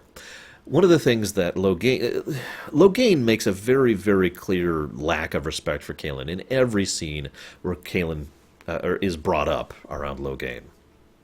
And I mention that because respect is a big deal to Loghain. In fact, his respect of you is one of the only reasons he finally yields towards the end of the game. I also mention that because some people have seemed to take it as read, that Celine was going to marry Kaelin and then the two were going to do their whole thing and blah, blah, blah. That's not necessarily true. That is only Loghain's interpretation. And remember, Loghain was someone who insisted the Grey Wardens were a threat to his rule because they happened to be Orlesian. So... that being said, it is worth noting that ancillary works have since fleshed out the fact that there are plenty of Orlesians, in fact multiple separate factions of Orlesians, who were in fact planning and plotting in order to try and reclaim Ferelden, some nicely and some otherwise. And I have to point out from a political perspective that as Celine and Kaelin married, that would be probably one of the most peaceful, less horrible ways to unite those countries into a singular country again. Making a new country out of it, in other words. I'm not necessarily saying that would be a good thing. I'm just saying that's the kind of thing that could have been a maneuver that both were in favor of. Let's put aside all our old hatreds and literally have a new future together. Regardless, so Davith and Jory. Now, one of the things I like most about Davith and Jory is the two of them really serve. Well, first of all, they both die. This is the last time a BioWare game really caught me by surprise when it came to your recruited character dying early on. Like from this point on, I was just waiting for it, right? And in fact, since I played Mass Effect after this, which I think I've mentioned before, I was like, oh yeah, okay, go ahead, Sergeant. I can't think of his name now. The guy at the beginning of Mass Effect 1 who dies horribly. You know what I'm talking about. But I did like both of them because they're a good insight into what you could call typical adventuring party types. You've got the rogue who's a decent guy and who has, the right of it. He flat out says, the rogue with a heart of gold, basically. And he flat out says, what about your pretty wife back home? Wouldn't you be willing to go out and die? Wouldn't you be willing to fight and lay down your life to save them? Then you have the knight who's all about the glory. He actually won a proving in order to be qualified to become a Grey Warden. And of course, as I mentioned before, the Grey Wardens are well known and well established throughout the entirety of the setting. So anybody would be like, aha, yes, I shall be a Grey Warden, and I shall... Wait, you want me to drink from a cup that may kill me? His line says everything about his mentality. There's no glory in this. For years, I've heard people debate what Duncan does next. I am on Duncan's side for two very important reasons. Number one, and I talked about this during the lore run as well. So, number one, he draws his weapon on Duncan first. Duncan does not draw his weapon until he is already being threatened with a sword. So then he's, okay, yep, and then he guts him. And it's very clear he does not want to do this. This is not some kind of murderous evil intent. At best, this is callousness. The fact that I have to say really quick, this would be solved a lot easier if just everyone drank at the same time. I mean, seriously. Funnily enough, we'll never know if he would have survived or not. The other reason, though, is because of desertion. Now, I stopped to talk about the very concept of desertion for like 40 minutes during the lore run, or some insane amount. I'm not going to do that again here. All I'm going to say is that desertion is a very serious problem that does have to be dealt with very seriously in a total war scenario in a military environment, and this applies in all of those cases. The Darkspawn are a severe, immediate military threat that has to be dealt with, and what Jory did... or Davith, I actually don't remember which is which right now, please forgive me, but what he did was basically desertion. Nope, I'm out. That being said, I wonder if Duncan would have let him go if he hadn't drawn his weapon, if he had just turned and ran. I sometimes wonder that, because I'm not sure he would have killed him. In fact, I'd like to think he wouldn't have. But again, I'm not sure, because he drew his weapon, so we'll never actually know. I'm looking at my notes here. Let's talk about something else that I don't think I've brought up before. I want you to imagine a scenario. During the meeting, we see that there's one of the Chantry Mothers there, and Uldred, the representative for the mages. Wynn is there too, but she's over on the side. So Uldred says, we don't need to use the tower. We don't need to have them back there. All you need to do is have our mages send up a signal. Now, he is immediately slapped down by the Chantry lady, but imagine if he wasn't for a second. Given that we know with total certainty that Uldred and Loghain have been in cahoots before this incident and will coordinate again later, is it not interesting to think that they were working together in this moment? Because picture the scenario for a second. There's no tower, there's no lighting the beacon. Instead, there's just the mages who are going to send up a signal. Uldred and his mages don't send up the signal.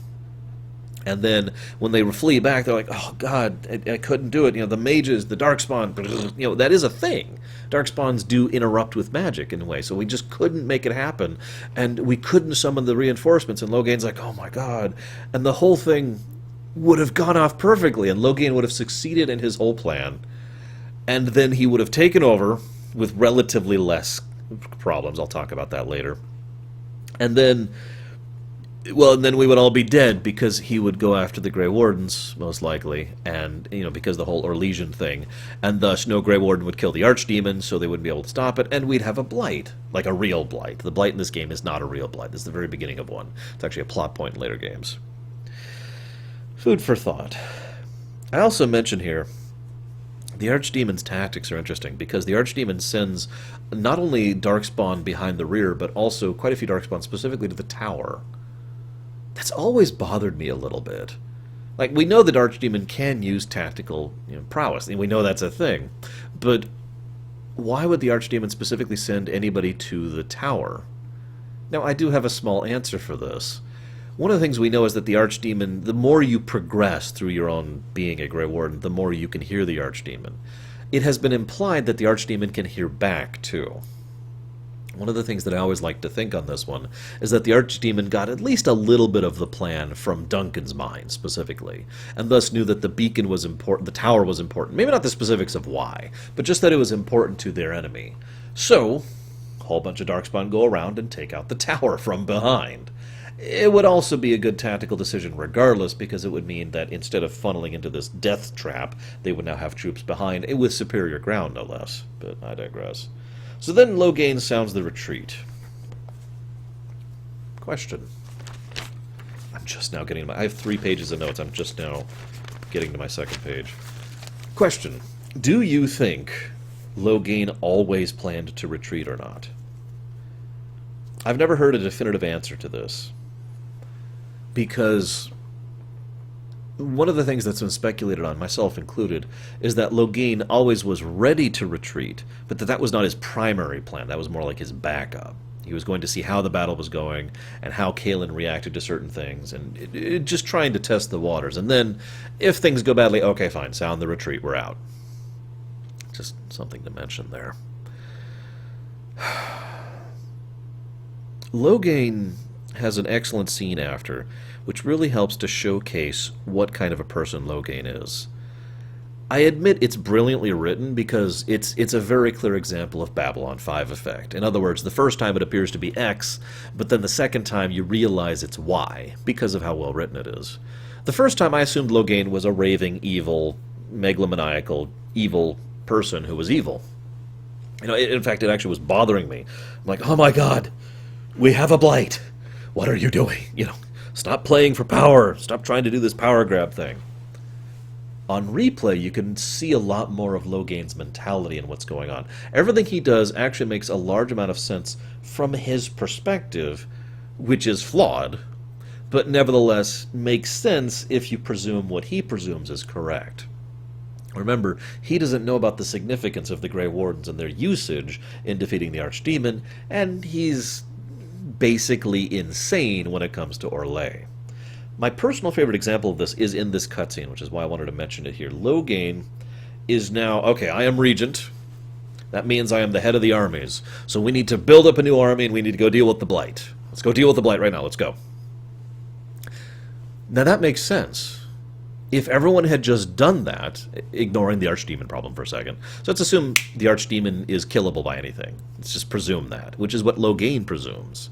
So, if all the Banorns had just said, yeah, okay, and raised up their new levies and charged with him to war, he probably would have nipped the blight in the bud right then and there. He is a brilliant tactical general. It's mentioned many, many times, and he himself is a tremendous warrior, and really good on the battlefield. But Loghain is not as charismatic. Loghain cannot play at politics. Loghain cannot play at people. He has no ability to stir the hearts of those beneath him and to inspire loyalty. That was Merrick's job, right? Merrick's dead. There's a wonderful line, "The Banorn will not bow simply because you demand it." Loghain's response to that is very Loghain. Not diplomatic, not polite, and not charismatic. He just says, I have not shirked my due to the crown, and neither will you. Because that's how he presumes. It's so obvious to him. Why are you pushing back? God, these guys there's a blight going on. Come on, we got to go deal with this blight. Right? It is his daughter, Honora, who has more political savvy, and, well, she's currently being dead and horrible, so... I hate Honora. We'll get to that later. So we get to the first town. I only have a couple of... We're going to speed up a little bit, I swear, because now we're going to be covering more topics in region rather than going over all the concepts of the setting as a whole. So most of this is just individual notes. But for example, we get to the... oh my god, I didn't write down the name of the town, so I'm trying to just remember it. Yeah, I give up. We come to Lothering. There it is. I knew it. I just had to think of Claudia Black. She says it. She says Lothering. She says, God, I love her voice. She's a wonderful voice actress in this game. So we see a lot of sides of how normal people are reacting. Lothering is a great it serves a great purpose, gameplay design-wise, what I would usually refer to as level design in this story. Because we've just had the heavy. There's been a lot of establishment, origins, all of the origins except kind of Dalish, but all the origins to some extent do a lot of establishing the setting, making you understand where you are and what's going on. And then you kind of get introduced to some of the major players. The big ones, of course, being Alistair and Morrigan, but also other ones like Duncan, Kaelin, and a few others specific to Origins. Then the heavy hits. Oh, there's also an insane amount of foreshadowing at Ostagar. If you really pay attention, there is a ton of stuff there, which is all either NPCs or lead-ups to other NPCs or other characters or other plot points which come up later. Tons of it all over the place. I mean, Wynn's there, as I mentioned earlier. Anyways... Then, oh god, the battle has happened and the Blight has been defeated, and now we're saved in order to go try and basically start from scratch. So then we get to Lothering, and Lothering is just a little town with little problems. It's basically the real tutorial to the game. It's like, okay, now you've had, now we've had tons and tons and tons and tons and tons and tons of establishment. Now here's something to make you figure out how to play the game itself. So the first thing we see is the bandits, and we get introduced to the idea that based on your interactions and dialogues, you can choose how an encounter goes. You can piss them off, you can appeal to them, you can defeat them, you can kill him, you can spare him, etc. There's a lot of different options. Nice tutorial in that respect.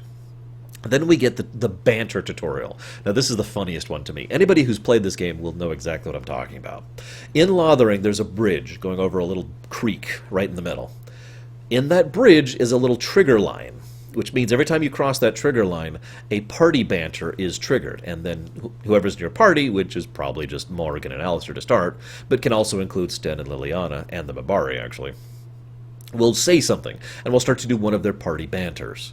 The party banter is an excellent part of this game, and something that I feel was actually integral to it being as good as it is, because it helps to flesh out each of the characters tremendously. It's also probably one of the things that BioWare not only has been good at, but remained good at for a lot of their existence. Please forgive me. For some reason, my throat's hurting a lot. I can't imagine why. I told myself when I went into this that I was going to throw myself into this to truly make this a proper remake Rumination. I know the whole point of a Rumination is for it to be shorter than a lore run, but whatever. Moving on. So then you meet the merchant. The merchant's another good example of using skills, basically. In this case, dialogue skills. Do you have a high enough persuasion check to convince him to sell here for less, or you could side with him, or you could side with her? This is, again, more than the bandits, really. This is showcasing how there's multiple avenues to complete a quest. Again, a nice tutorial, because a lot of quests in this game have many, many, many different permutations of how they could happen. I mean, yeah, sure, one way or another you're going to side with Bronca, or you're going to side with Caradon. But there's a lot of different side things of you could side with him but do this, or side with her but do this throughout the course of the game. And this is true for even minor quests, not just major ones.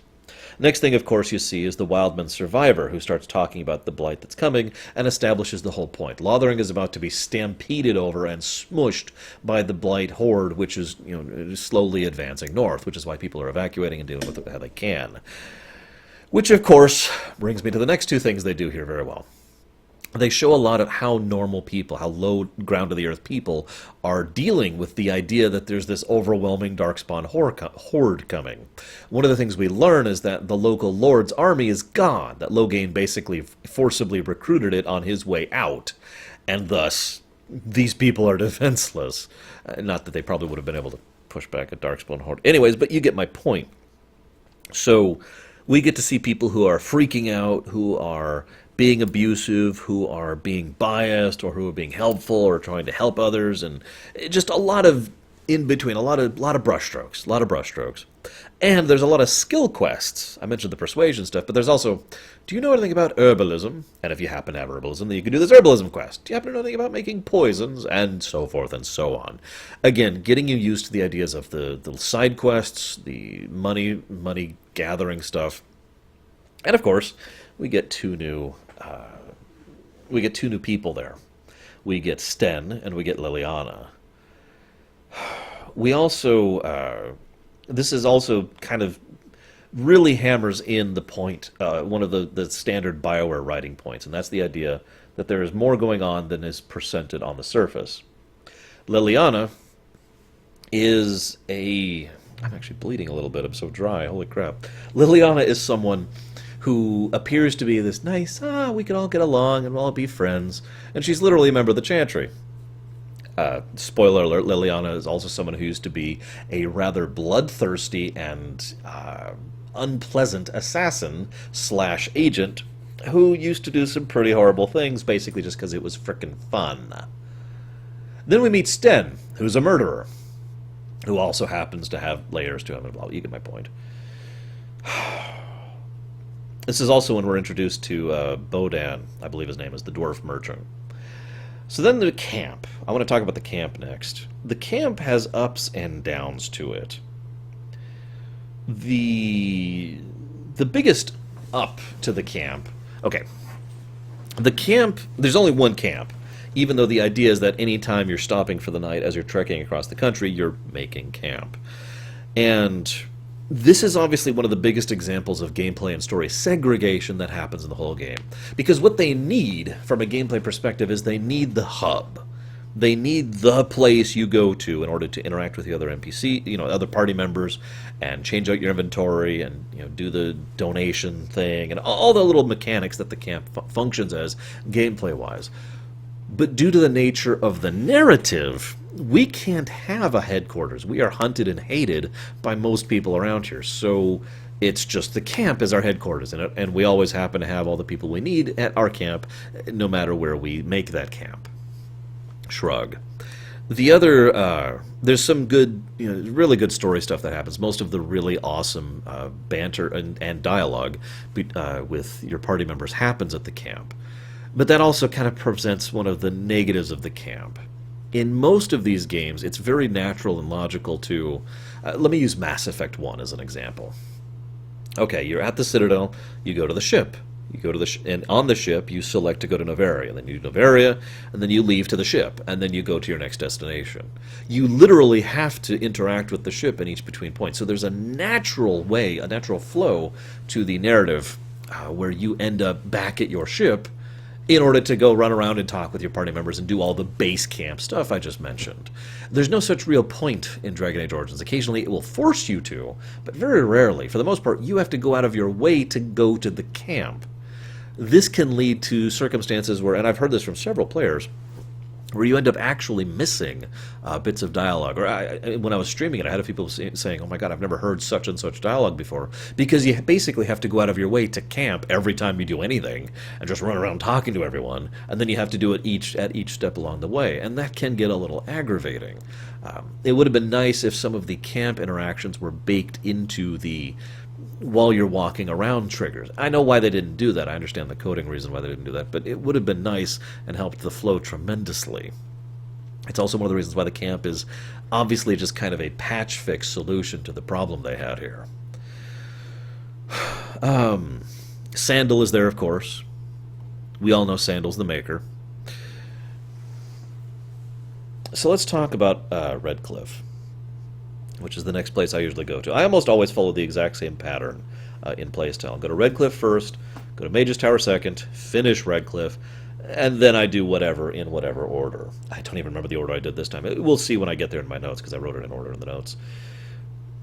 Redcliffe is such an obvious first place to go to. I do like you don't have to. You can do just about anything in any order. In fact, that is both a plus and a negative.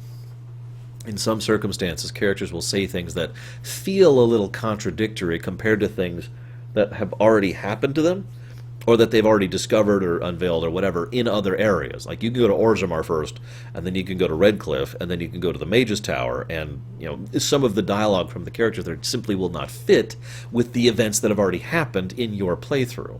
The reason for this is most of the specific areas almost function within a vacuum. They're walled off.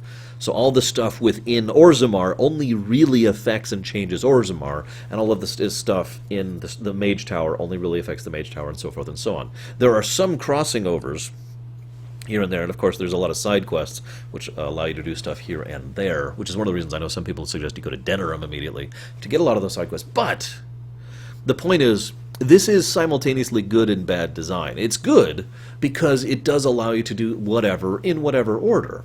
It also allows them to make your decisions matter more in the little modular area you're in. Because again, your choices significantly affect and change the region you're going through, especially as you go through the main plot line in that area. But it's bad because it doesn't really affect anything else until we get to the end, which I'll talk about last. So I go to Redcliffe. We see that a Desire Demon was summoned, unintentionally or otherwise, by Connor in order to make a facsimile of kinghood. Now, I find that interesting. The whole point of a Desire Demon is they give you what you want. We have the child with her cat, we have the Templar with his loving family, and we have Connor, who is a king. Now, that makes perfect sense to me. Obviously, the child of a... Okay, I actually have to rewind just a second here. I just realized. Because canon has been argued that Connor himself didn't actually want to be king. It was more like Connor wanted to save his father, and the Desire Demon wanted to be king. This is a debatable. I personally think it's more logical that Connor himself wanted to be king because he is literally the son of a king. I mean, he's not the son of the king. You get my point. He's son of Eamon. Arl Eamon.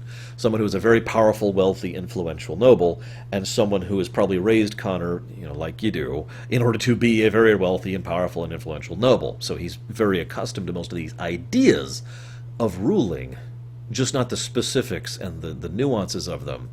This makes a lot of the interactions of the Desire Demon and the whole Redcliffe section make a lot more sense in hindsight. I shall send out my forces to conquer new territories and bring new lands under my thing. And yes, I shall be able to have all this wealth. They will bring back the wealth and privilege, and you shall follow my commands and dance and sing for me, and you shall be at my very beck and call, and I shall be a just and good king. All that stuff, right? It all just kind of lines up if you presume these things. I also love the idea that the Desire Demon only has partial control over Connor. Now, first of all, this is the nature of their contract. Connor is not literally an abomination. He is being possessed by a Desire Demon, but an abomination, again, to reiterate, is something where the mages basically destroy, that there is no Uldred anymore. There's just the demon. And we know Connor is still there, especially since we can rescue him. And again, having said all that now, it makes sense to me that this demon cannot maintain total control because he's a child. Because he's a kid. I don't think I ever say his name. Maybe he's like 10, 12, I don't know. But the point being, if you are a child and you are seeing horrible, violent, deathy things happen right in front of you, that's scary. That's terrifying in a way that's hard to explain, especially to an adult. But makes perfect sense if you think about it, right? And thus, his own actions terrify him from time to time, preventing the demon's control and just kind of interrupting it a little bit. And it was just a nice little touch that I rather enjoyed. Now, I love this game. Like, I absolutely adore this game. I think that's obvious from how much I'm talking, despite the fact my throat is on fire right now. And I'm not even done yet. But what the hell is up with Arl Eamon's poisoning? This is one of the biggest because plot moments in the entire game, and it's aggravated me every time I've played through this. Let's look at the facts here. We have, on one side, Rendon Howe, Loghain, and Jawan, okay? And arguably Uldred. Now, they have this super poison that they give to Arl Eamon. Now, this super poison does not kill Eamon. It basically just puts him into stasis. Now, this is a setting where they have access to healing magic and alchemy and enchantments. And they flat out say that they have used many of these methods in order to try and heal Eamon, and none of them have succeeded. Why? Why is this super poison just resistant to all of this? That has never made sense to me. And don't tell me it's because the Desire Demon was keeping him under, because you can deal with the Desire Demon before you go get the ashes. And then he's still under. Like, I suppose I do the opposite of a snap, because it's like, nothing happens. He's still down. The poison's still affecting him. You need the ashes to cure him. What the hell kind of mega super poison did they give this guy that you require the ashes of a saint, which are either literally the ashes of a saint or super lyrium infused? They let you choose. I like that. In order to cure him. And keep in mind, they don't even say how. Do we just sprinkle it on him? I mean, do we make a potion out of it? I don't know. Do we just spit on him? Here, get up. That's always bothered me. Anyways, I mentioned here that Jawan's an idiot. I've already talked about that, so I'm not going to rehash that territory. I'm also not going to mention too much more about the Redcliffe section because I've kind of already talked about everything I want to here. The gratitude is awesome. The voice acting is amazing. There's a lot of little stuff you can do. This also kind of Redcliffe. Obviously, Lothering is the tutorial, but Redcliffe in many ways establishes the pattern of Dragon Age. So here's the quest hub, and there's a singular main quest arc going through it, which can branch all over the place. But the point being, you're always on this main quest arc. There are lots of little side arcs. And these side arcs are always in two categories of side quests. Stuff that can impact the main quest, and stuff that can't.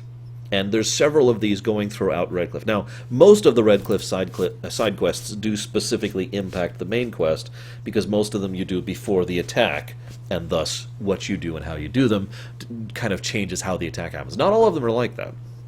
But that establishes the pattern, and that will hold true for every zone henceforth. For the record, I do like that pattern. It establishes a nice flow of interaction, and it makes it so it's nice and smooth to just kind of go through and do. There's always... I don't have a better way to say that. There's always a good flow of action, a good flow of storytelling as you're going through these zones. Let's just skip forward a little bit here. I actually have more stuff on page 2, but we'll get back to that. So we finish up with Redcliffe. Now, I've told this story before, so please forgive me for sharing this again. I actually happened to be playing the Redcliffe section of this game with my niece. She was backseat playing. In other words, I'm the one at the controller, she's the one telling me what to do. RPGs are great for backseat gaming. Zelda games, too. So, we're playing through, and we get to the point where we find out that Isolde, or whatever her hell her name is willing to die to save Connor. And she's sitting here on my lap, and she's like, the mama's gonna die? And I'm like, well, now listen, kiddo, here's our choices. She was being adorable this whole time. She's very intelligent. She picks up on this stuff very quickly. Like, she was being awesome the whole time. Like, we have to leave these people behind. Why? Because the zombies can't hurt us, but they might hurt them, so we have to keep them safe. So tell them to stay here. Okay, kiddo. Very smart. Anyways. So we get to this point, and I explained to her what we can do is the mother loves her son, right? Uh-huh. So because the mother loves her son, she is willing to sacrifice her life, to die, to save her son's life. That is something she is willing to do out of love. Now, we can allow her to do that, or we can choose to go out of our way and do a lot of extra work and a lot of extra effort and hope that we might have a chance to save them both. So she thinks about this moment. She's pondering, and she's like, oh, we've got to go. We've got to go save them both. Let's do the extra work. It's better to do the extra work. And I'm just like, oh, yes, you are awesome, and I love you. I just had to share that. So we didn't actually finish Redcliffe right there. We went to the Mage Tower. Now, the Mage Tower is a controversial topic when it comes to discussing this game, because at any time this comes up, and this came up the last time I was streaming this too, when I was doing the kind of partial live Rumination stream for this, people were like, oh, the Fade sucks, the Fade sucks, the Fade sucks. And it is my opinion that that's become one of those mimetic things, like the prequels, the Star Wars prequels, right? The prequels sucked, the prequels sucked, the prequels sucked.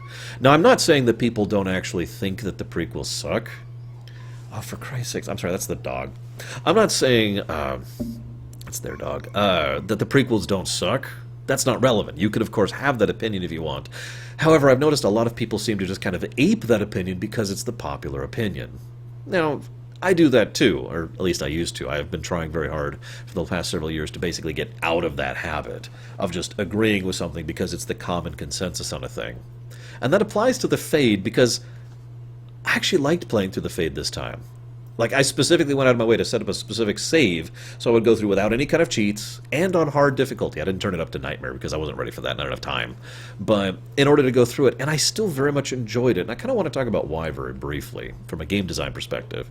So first of all, obviously, as you're going through the Mage Tower, you don't really have the option to do side quests like you can for most of the other things. The Mage Tower is probably the biggest branch off of that quest pattern that I mentioned earlier when it comes to most of the zones. Instead, most of that pattern is presented within the Fade. Not a lot of people are fully aware of the fact that you can skip a huge amount of the Fade if you just blitz through it. You get the mouse form, and then you rush through the burning area, get the Burning Man form, rush over to the spirit area, get that form, rush down, get this, push through, and you've opened all 5 seals. You don't have to do most of the Fade. You can, side quests. You get permanent stat ups. You get some other boosts, and of course you can get some great character moments. And how you interact with those characters and what they do and how they do also significantly changes how the final fight with the sloth demon goes in, which is also important in its own right because of the nature of that fight, because that's a hard fight. I would argue that the sloth demon is by far the biggest battle in the Mage Tower, not the final fight with Uldred, or Pride Demon, I should say. The Mage Tower also is a great example. See, I've kind of already talked about mages and magic, but this is pretty much when a lot of the reality is showcased. We hear a lot about mages and the mage problem. We hear about, magic was made to serve man, never to rule over him. And we learn about the Templars. And basically, all we ever see is the bad side of the Circle and the Templars until we get to this section of the game. This is when we see the good side of them. And I know that sounds like a weird statement, given how messed up this whole thing is. But my point is, we see just how bad things can get if things get out of hand in a fairly short amount of time because of one idiot who made one mistake. For those of you not aware, Uldred panicked and freaked out and was like, I shall summon a demon, and it took over him and he became an abomination, and Uldred died effectively in that moment, so henceforth it's always the Pride Demon. One idiot in one moment basically screwed all this over. We can see the level of devastation that can be caused if this problem is allowed to get out of hand, and so you can kind of see why they keep them on such a tight leash, even if there are issues here. Again, nuance, right? We also see the nature of how a lot of these demons actually work in action. We see the Desire Demon. This is probably our first real interaction with the Desire Demon. We see the one with the Templar. And we also, the one who wanted the loving family, and the one you can talk with and interact with. This also establishes a trend throughout most of the franchise, actually. The fact that you can bargain with them, because they are intelligent creatures who are more than willing to bargain with you, especially if they're afraid of you. This is also a true thing for the Desire Demon back in Redcliffe, by the way. Because you can just be like, nope, I want you to give me this and I want you to go away. Okay. They're willing to bargain if they feel like they have to. I've always liked that aspect of it. Anyways, but then there's the Sloth Demon. Now that sucker, he is super strong. I've often wondered if he's the same one from the Mage intro. It's the same voice actor, but that doesn't mean anything because all of the demons use the same voice actors as long as it's the same type. Side note, really quick, just while I'm thinking about it, I've always wanted the Pride Demon from the Mage origin to come back in some way. He never has, to my knowledge, unless it's the Pride Demon in Uldred, but there's nothing to indicate that. I've always wanted that Pride Demon to come back. Anyways, moving on. So we see how the Desire interacts. We see how the Sloth interacts. He's got his own little domain. That's the Fade section of the game that I mentioned earlier. And I want to give praise to the Fade section because the Fade section does something that another part of the game, which we'll get to in a bit, does not do very well at all. It has variety to it. Because of the shape-shifting and because of the different areas and because of the different styles of puzzles that you go through, you're not just going down another corridor and fighting more fights and then another corridor and fighting more fights. There's a little bit of variety to it. Not a lot, I'll be honest. But it was engaging enough that I found myself enjoying it. Again, even going through this time. You can actually avoid a lot of those fights if you just mouse form and stealth around, too, which is something I don't think I've ever even done before, except on Nightmare difficulty. And then, of course, you get to the very top. There's a lot of stuff that exists in the Mage Tower only to develop your character. What do you do with the Blood Mage? Well, you can spare her, or you can kill her. You can do a lot of in-between. What do you do with Cullen? Cullen. And, of course, when you get to the very top, we see something kind of messed up. It's also the first time we see this. So we know a demon can infest a mage. We've seen that in Connor, and, well, that's it. We also know that a demon can full-out usurp, abomination, a mage, and thus destroy the mage. We've seen that with the Sloth Demon earlier, and we've seen that with Uldred, although we didn't quite know that yet.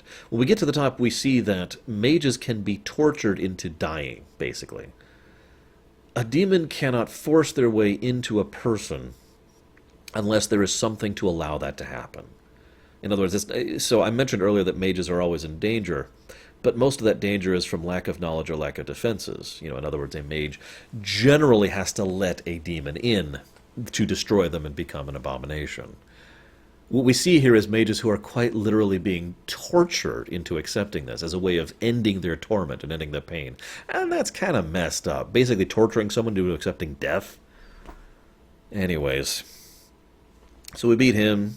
Pride Demon's gone. Gregor's surprisingly decent for being a Templar. Irving's cool. Next place I went to... oh, right, sorry. Next place I went to was Redcliffe. And I do love the fact that the final encounter with the Desire Demon in Redcliffe gives you many, many options for making sure that you can get through it, because it's possible by this point in the game you don't have Morrigan. You really, really, really have to work at it to make that happen. It is possible you don't have Win. That's relatively easy. And... oh, no, I'm sorry. I'm sorry. Why did I say Morrigan? I meant Win. It's possible you don't have Win, and it's possible you're not a mage. I'm sorry. A lot of information here. Please forgive me. So, having looked at this, what we have is a situation where basically Morrigan is the last choice. Morrigan is the very last possible option for going into and fighting the Desire Demon. If you choose to kill Isolde and therefore do not have access to Irving, and you chose to kill Jawan and therefore do not have access to him, you still have access, and you are not a mage, and you didn't do the Mage Tower, Morrigan's the last option. If you're a mage, obviously you can go. If you go to the Mage Tower, you can go as Irving, who's a little bit stronger. If you go in, and if you spared Jawan, you can go in as Jawan. It's just another part of that whole multiple options to victory thing. I do wish the other characters are set up a little bit better, but whatever. Is also another example of why I say that you being a mage kind of makes this work a little bit better, because you get different interactions if you go in there. And of course, this is probably the simplest and best way to peacefully learn blood magic as a mage. And another example of how blood magic is not necessarily inherently a bad thing, because you can go in there to learn it to be evil, you can go in there to learn it to be pragmatic, or you can go in there to learn it to be good, or any other variation. So next I went after the Ashes, because it just kind of seemed logical here. And we went through Cultist Town. Now, I actually don't have a lot to say about Cultist Town. I don't even remember the name of the place. Didn't write it down. What I do want to say about Cultist Town is, I wonder how many other offshoots of the Chantry there are. If you don't get what I mean by that, in real-life history, most religions have like 3 or 5 or 50,000, slight exaggeration, different sects. They all believe the same general thing, but we think that orange is purple, and we think orange is blue, and we think orange is red, that kind of a thing. Little minor variances in orthodox or in preaching or belief or whatever, whatever is considered canon. And we don't see a lot of that in subsequent games as well, but there's this little town out in the sticks which have their own little version of the Chantry. And I always found that kind of fascinating. They're obviously crazy, evil, insane cultists. But at the same time, doesn't that sort of make sense? That there would be different people who would branch out and believe different things? The Guardian flat out mentions that one of the biggest reasons why these people start going woo and following their own thing is because they have nothing to really concrete them to their ideal, just the concept of the ideals themselves. So when they see something miraculous, the dragon in this case, they're like, ah, and that just has to explain it. That's just logical. Speaking of which, I did not fight the High Dragon this time around. I thought about it. But in my experience on Nightmare Mode, the High Dragon was not the hardest fight in the game. Second hardest for me, personally. Still a very rough fight. I do like that it's optional. What I wish is that they communicated that better, because there's nothing really to indicate that it's optional. There's just this dragon that swoops down. It's like, okay, and then you run through, right? The Guardian is one of the other things I want to talk about, though. So, what do you think the Guardian is? Now, I've had a couple theories about this, and I'm going to show you mine, of course, but I'd love to hear yours as well. Some people think the Guardian is literally a spirit. It's just a spirit that's manifesting here because, as we know, thanks to Agra, there's tons of Lyrium in this area, and I mean tons. So it's not that out of bound that the Veil is weaker here, and thus the Fade can physically manifest. This also kind of is showed in the different little trials you have to go throughout the area. It could also be an abomination, or more accurately, a spirit abomination, which I don't think we have a proper term for. The same thing that Win is, basically. Someone who is has a spirit that maintains and upkeeps them, but not one that has completely replaced the individual. In other words, Win is still Win, in other words. It could also just be a very special enchantment. We know that enchantments can do a lot of things in this setting, and we know that it's possible to do basically a hologram enchantment, so it could be that. It could also just be a person who happens to be sustained by the massive amounts of lyrium in the area. For my guess, I think it's the spirit abomination. That's my personal guess. That this person was actually someone who has just been here, who was a human being, who has been here for a really long time and has been infused with a spirit of faith or deliverance or whatever. I would actually go with wisdom if I had to pick one, because the way he interacts with you guys and just kind of cuts to the heart of a lot of characters just like that. My favorite is the way he interacts with Leliana, which I'll talk more about later. So then I have a note here. Why do the ashes heal Eamon? I actually like that they don't answer that, as weird as that sounds, because usually I prefer to have some kind of answer. But they leave it possible that it could be a faith thing. It could actually be the ashes of some holy person, which are divinely inspired. Or it could be ashes that are massively infused with lyrium. Or maybe it just needs to be ashes in general, and anybody's ashes could have worked. I don't know. Maybe the poison ran out. They never actually answer that. So then I went to the elves, the Dalish. I actually don't have a lot to talk about the Dalish here, because the Dalish aren't talked about a lot in Origins. We learn more about the Dalish in subsequent games. What I do like about the Dalish... going back through this game, I was left with an impression that I don't think that was actually new to me, a new idea when it came to the Dalish, and that's that the Dalish don't have a culture. Now let me try and explain what I mean by that a little bit. There's a little side quest with Cayman and Gina? I can't remember her name. And they're talking to each other, and both of them seem to think they need to behave in a certain way, but they're not sure how and why. We also know that a lot of Dalish culture is passed down through oral tradition. We also know that they're on the move constantly and don't actually have a place called home, and we know that a lot of their history is lost for obvious reasons, never mind the obvious bias and negative influence that's being put upon them by outsiders. My point is, I feel like the Dalish presume culture, but whatever they're presuming changes based on the circumstances, either by the individual's interpretation, or by the needs of pragmatism, or by the push of someone who's trying to aim for a little more political power. Zathrian, you know. I feel like there is no actual remnant of what used to be Dalish culture left, which is probably a good thing, given what we learned about that in Trespasser, but and that instead they just kind of make it up as they go. And as weird as this sounds, I like that. That's just such an interesting concept that I might want to try and write something that into one of my settings in the future. Zathrian is a wonderful example of the cycle of revenge. Something happened to his son and daughter, which was really, really horrible. I'm not even going to say it. It's messed up. So he curses them in a horrible way so that they will be dead. But then they try to push back against him to get rid of the curse, because they have spread the curse to people who are now innocent, but he refuses to, so they then affect innocent, and it kind of cycles around here a bunch. I also like how they don't make it... How do I phrase this? I like how they make it hard to get the best outcome here. Best, I gotta put that in quotes. Because there's a lot of outcomes here. You can just side with the werewolves and murder all the people in the camp, probably a more pragmatic / evil option. But you can just do that. You can just say, yeah, let's go massacre them all, stab, and kill all the Dalish. And then you get werewolves for your fight.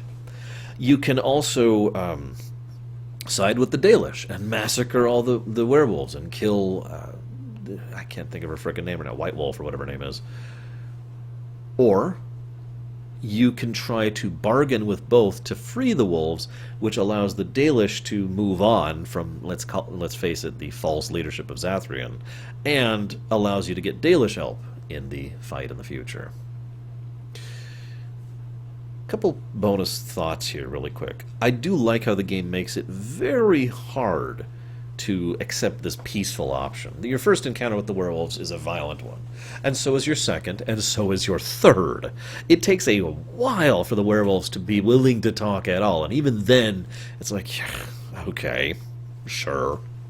Another bonus point, though, is that Zathrian himself basically refuses to accept peace in this. Now, I mention that because I have a question, basically. Why do you think Zathrian is so opposed to this? Now, the obvious answer is because he hates them, because of the cycle of revenge thing from earlier. But remember that this curse is also what's maintaining his life. And there's a few hints, so he tells the other elves that he has rediscovered the secret of elven longevity. This is obviously a lie.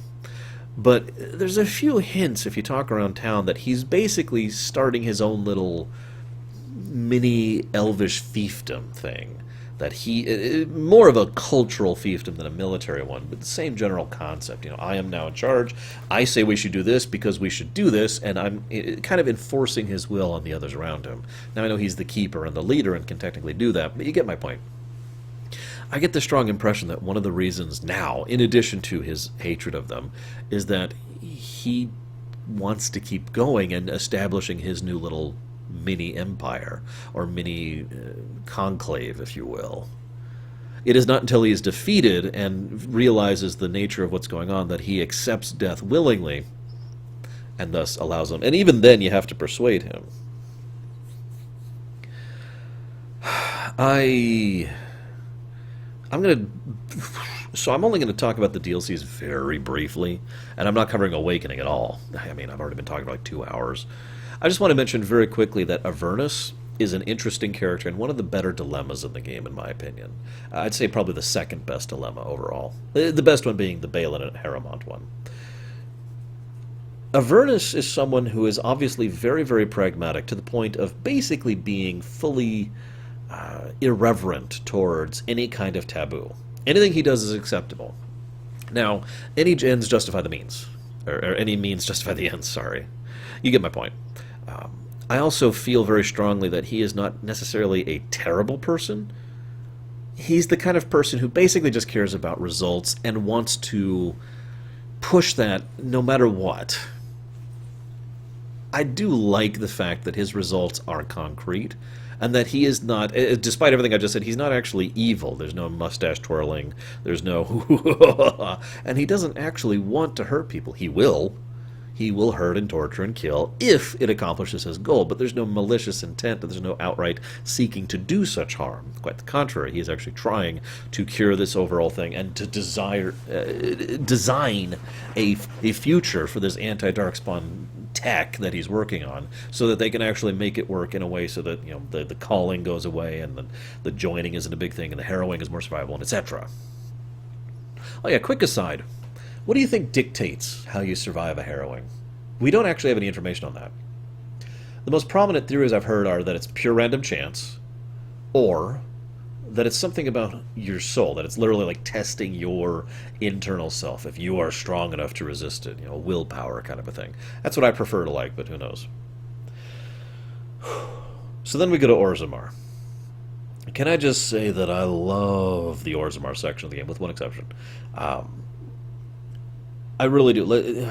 There's so much great about the Orzammar section.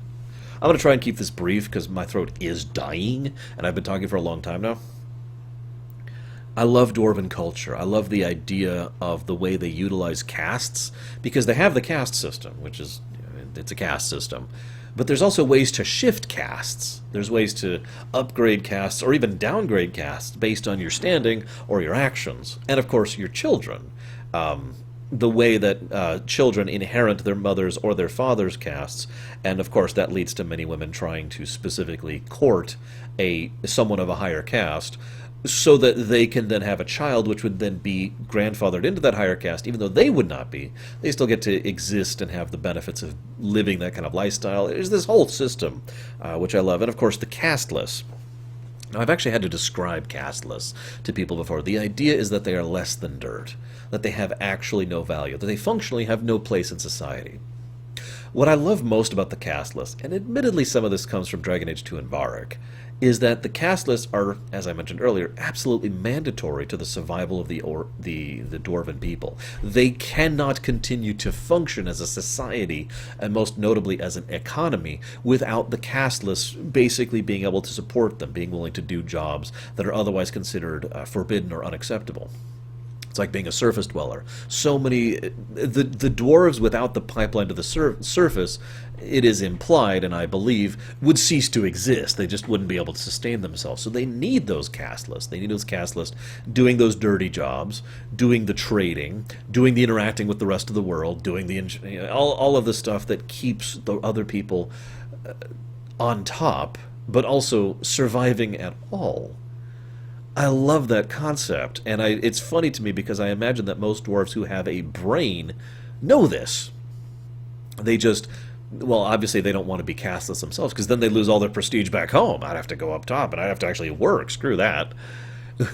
It's a very aristocratic system. Don't mistake me, it would be a horrible place to live, but I love the design of it. The organization of the houses is another thing. This is a place that has noble houses just like most settings do. But the trick is, you only become a noble house if you personally, become a paragon.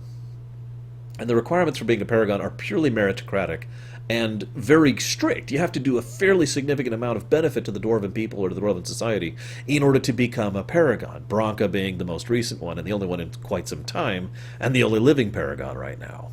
Not counting Carradine, he doesn't count. So, the idea there that if you do something amazing, you and your family are organized into a new noble house that then just joins the aristocracy. You can kind of get the idea that most of the noble houses would, most of the Shaperate, or not the Shaperate, the Assembly, excuse me, wouldn't vote for a new paragon unless they do something really significant, because every new house means more seats at the table, so to speak, which can be a good or a bad thing depending on your political leaning. If you want more people to take votes away from your enemy, or if you want more votes for yourself, or you want more sway with a new house that is unexperienced, there's a lot of nuance to the politics and the culture of the dwarves. It's one of the reasons I love this section so much. I love the Shaperate itself. They have a literal malleable history. They literally chisel their history into stone, and that's supposed to make it, like, symbolically, this is in stone, and this is what happened. But we've seen, and do see, that can change, that can be altered, that can be misled, and thus whatever is chiseled in stone is more accurate to say that that's the official history. And what actually happened, that's a little more debatable. These people deal with the Darkspawn in such a regular fashion that they have an entire legion of troops whose only purpose is to fight Darkspawn all the time. That's all they do. The Legion of the Dead.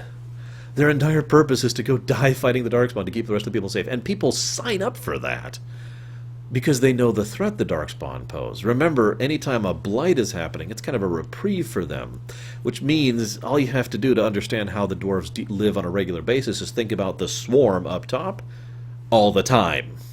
Think about Lothering for a second. Imagine how screwed they were without a dedicated army whose only purpose is keeping them alive, with regular recruits constantly joining them. I mean, we know the Dwarven society has been stagnating and declining for years, but it's mostly because of the Darkspawn, not necessarily because of their own internecine political and cultural issues, although there is the issue with the dwarves themselves are getting a little bit politically stagnant, that Varric himself brings up in Dragon Age 2, but I want to get into that right now.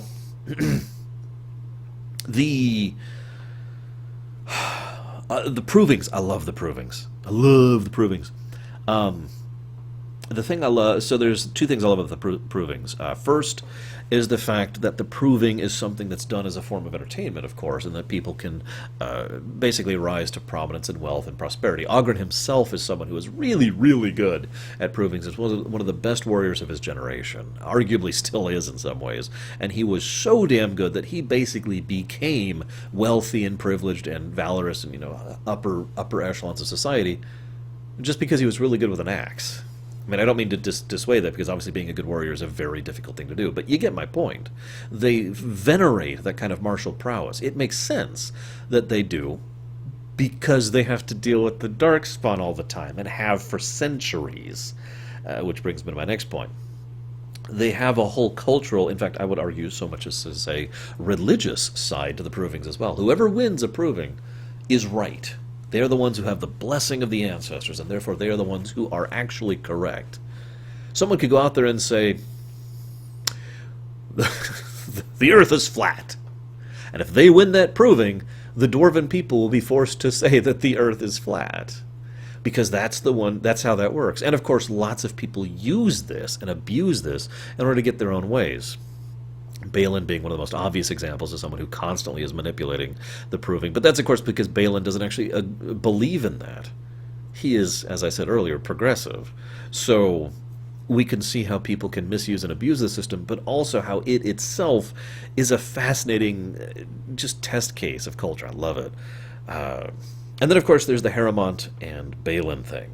But before we get to that, let's talk about the fanboy. Why the hell is there a Loghain fanboy here? I've always wondered about that. He's here basically just to demand that the Dashers bow, right? That's his whole shtick. You will follow us or you will die. He also calls him King Loghain. This always weirded me out, and I have my own headcanon on the idea. I think this guy actually isn't a Loghain person at all. In fact, I don't think Loghain even know he was here. I actually think that Howe sent him here, Rendon Howe. And thus, that would explain why he is like King Loghain, because Loghain himself is very adamant about the fact that he is not king, he is regent. I'm in charge of the armies, the end. Anyways, just looking at my notes here really quick here, the fact that this is another thing about the dwarves, again, very violent culture. They're willing to kill someone in cold blood in public over what is effectively a minor dispute. You know, I will not have a quarrel in the royal court, but you will not say that to the man who should be king. Stab! It's actually more like a chop, but you know, get my point. They just kill a guy over that. What in the hell? There's no consequence for that. That's not murder. They're fine. That says a lot for the kind of culture that these people have, for how violent the dwarves are in general. I've heard some people refer to the dwarves as drow, except, you know, less evil. I kind of like that idea. Dagna, she's cool. Obviously, her going topside is castless. I already kind of talked about castless, but what I find most amusing is when you tell her dad, he's just wigged out because, well, now she can't marry, and now she can't come home, and now she can't, you know, the idea that it's about her status rather than her, the individual. And, of course, Dagna's kind of awesome in the future, so that's nice, but anyways.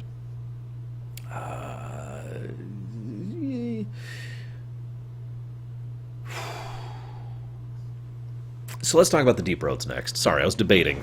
I got a few more things to talk about. We're actually kind of winding down and all my stuff to talk about here, finally. I don't like the Deep Roads.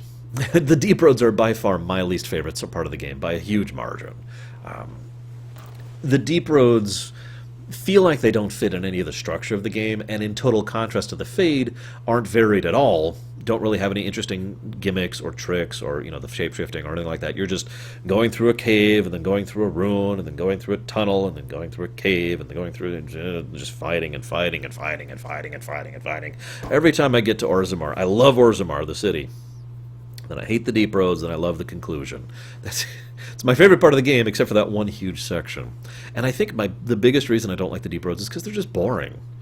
I mentioned earlier that there's the main quest, side quest stuff, but all of that's back in the city. All that stuff happens there. You don't really get a lot of side questiness. There's like 2 things you can do on the way to the Anvil, and that's it. But of course, after we go through the Deep Roads of Doom, we end up with Hespith and Branka. Now, I've gone on record as saying that, in my opinion, Branka is the single most evil entity in this game, and I stand by that. She's going up against some hella competition, including Howe, Rendon Howe, but I still stand by that statement. This woman has issues. This woman has volumes. Hespith is a wonderful example of how well designed this whole section is, because in addition to just being creepy and terrifying, and of course the wonderful cultural and political stuff back in Orzammar, this is all being done for a revelation. This is when we start to understand a little bit more about the nature of the Darkspawn. Really early in the game, in Ostagar, there's a soldier who says, I don't want to hear any stupid rumors about what the Darkspawn do with you. You just kill them. It's not about morale, okay? We're just going to fight the enemy. Let's go. Well, now we learn that they do actually kidnap people, of both genders, it's worth noting, because the men are food, and the women are worse. We see that the Darkspawn, again, going back to that whole animal mentality thing, naturally capture females of regardless of race in order to force them to eat Darkspawn flesh and guck, which then spreads the actual corruption, the taint, into them, which then slowly morphs and changes their body into something that can birth new Darkspawn. It's how they reproduce. It is extremely messed up and very gross. And I kind of like how Hespeth, knowing this is coming, commits suicide rather than lets her finish the transition. Now that's messed up. But the way this is well constructed, in addition to the other things I already mentioned, is that we learn about this because Branka has deliberately exposed her own people, her own loyal subjects and house and family and lover in Hespeth to this in order to have a number of Darkspawn to throw at traps so she can get to the forge. That's it. She subjected people to one of the worst fates that exists in this setting, to have cannon fodder. Yeah. There's a lot of ways the anvil situation can go, as I mentioned earlier. But one of the things I love about it, really, is the beauty of the dilemma. The anvil itself it's so obvious to see its benefits and its detriments. The benefits is duh. We probably have shale by this point in time. And if you don't, you should. You should really have shale before you go to the anvil, because Caradan actually... House Kadash. But we know how strong golems are and how useful they are. Even without... And of course, control rods can control them, which is kind of messed up considering all golems are people. But... you know, a golem can be a self-willed entity which can be extremely powerful and useful, and is in fact very useful in the final battle in this game. So, duh, people would sign up. People would volunteer to do this. People did volunteer to do this. Problem is, you can kind of see how this can lead to a problem of being abused, just like it was. He flat out says, a river of blood flowed through my forge as people who were criminals started being condemned to being golems. This goes back to the tranquil thing I mentioned earlier. I mean, pragmatically speaking, if you have a bad dwarf who is actually a criminally horrible person, let's make them useful and turn them into a golem. We'll have a control rod to keep them under control and we'll be good. Right? But of course... that power is only going to be kept in moderation so long as the people using it are kept in moderation. Even if you have a good king and a wise king and a just king who is willing to only do this against the worst of criminals for pragmatic reasons, well then he dies of old age. Time passes, new king comes in and says, you know what? I don't like these other people. Now I'm going to slip into controversial territory for just a second here. Please forgive me. But one of the things that has really bothered me about American politics, United States politics in the last probably 10 or so years at this point, is how vitriolic all of the sides involved have gotten towards each other. And I look at this thing, and I look at how the anvil was actually used in setting, and I can't help but think that some extremists from any given side in the current political climate of real life would see nothing wrong with forcing people on the other side of the fence to be put into golems as a consequence of the current political climate. That's all you have to do to look at to see how horrifying this anvil really can be. And that's one of the reasons why I've always destroyed it, because screw that mess. Anyways...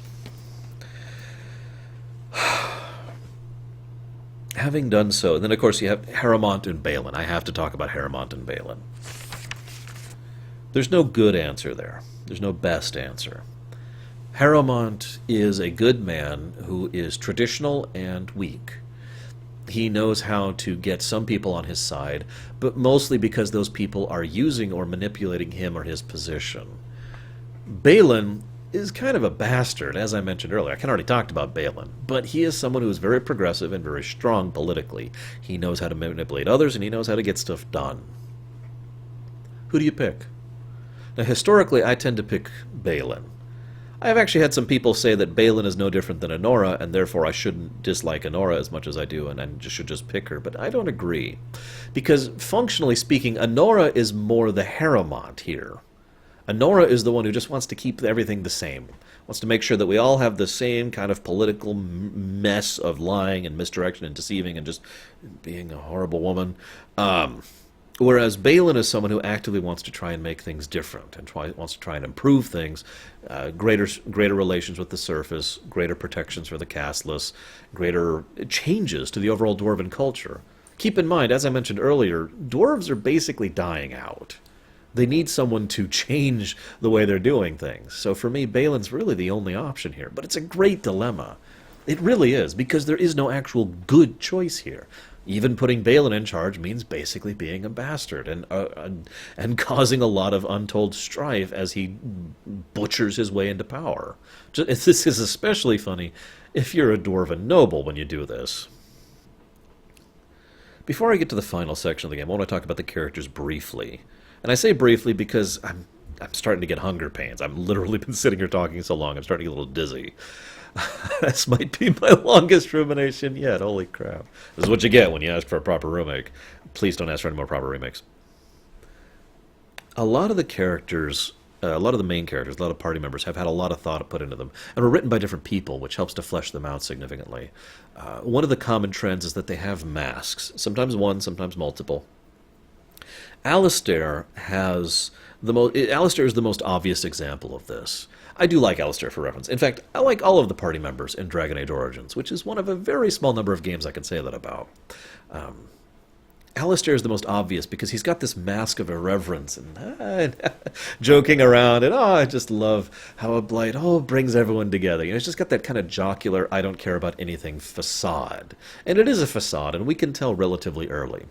The first time we ever see Alistair lower his mask is during the harrowing, when the two people who are not you die. And then he just lowers that mask for a bit and lets through how much it bothers him.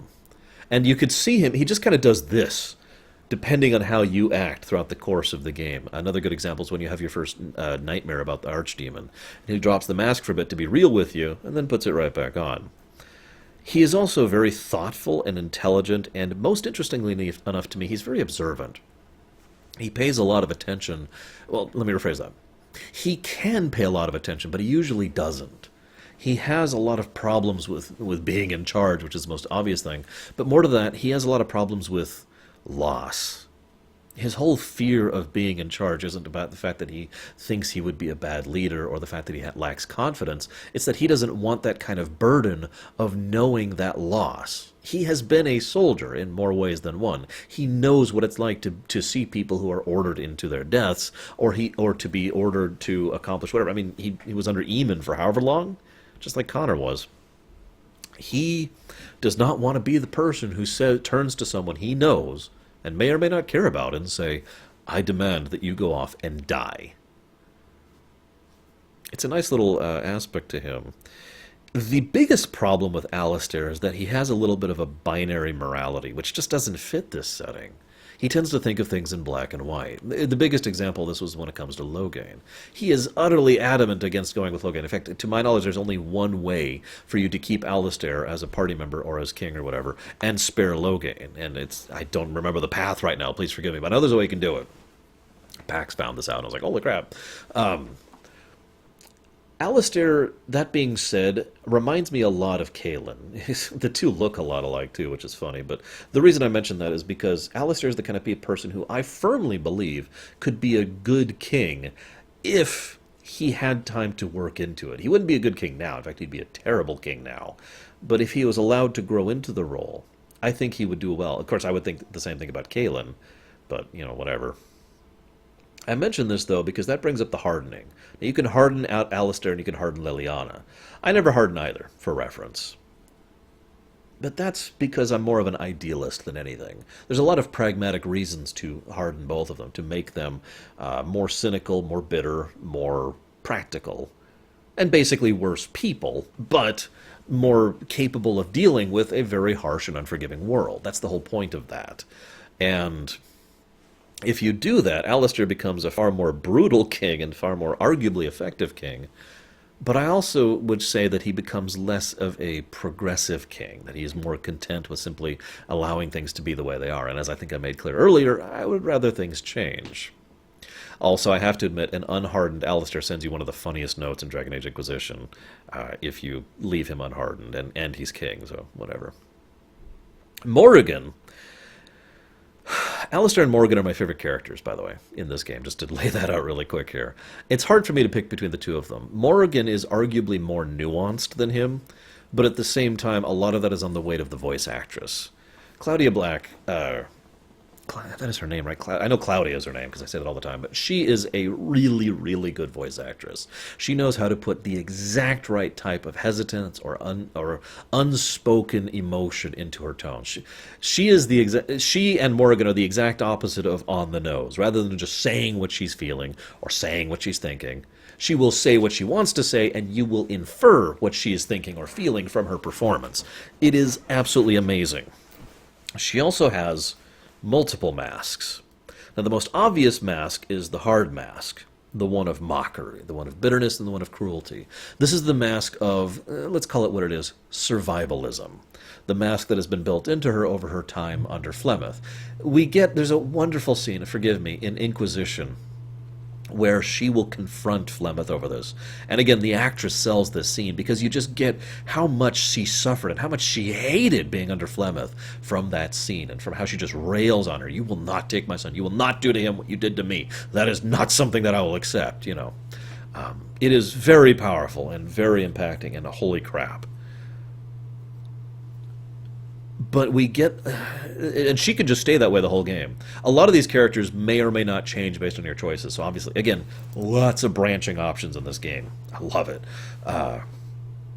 If you peel back that mask of the survivalism, there is actually another mask under there. The other mask under there is the ambition, the drive, the passion, the power is all that matters, and life is all that matters. And a few other party members, this is very true in Banter, managed to get past that first mask of survivalism to see the second mask of the ambition. I want to call it ambition because that's the primary point there. And Morrigan is also fantastic because there's a moment, if you're romancing her, she's my favorite romance option to in fact, she's one of the only romance options I've ever liked in gaming, ever. Where, you know, you can say, hey, honey, basically, and she says, no, go away.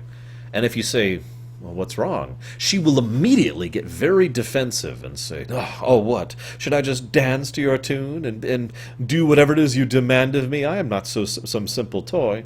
In which you can respond in a number of different ways, which can have significant conflict with that relationship. But if you instead respond very kindly and politely and just say, no, I'm sorry, I just was concerned about you, and she will not have any idea how to deal with that.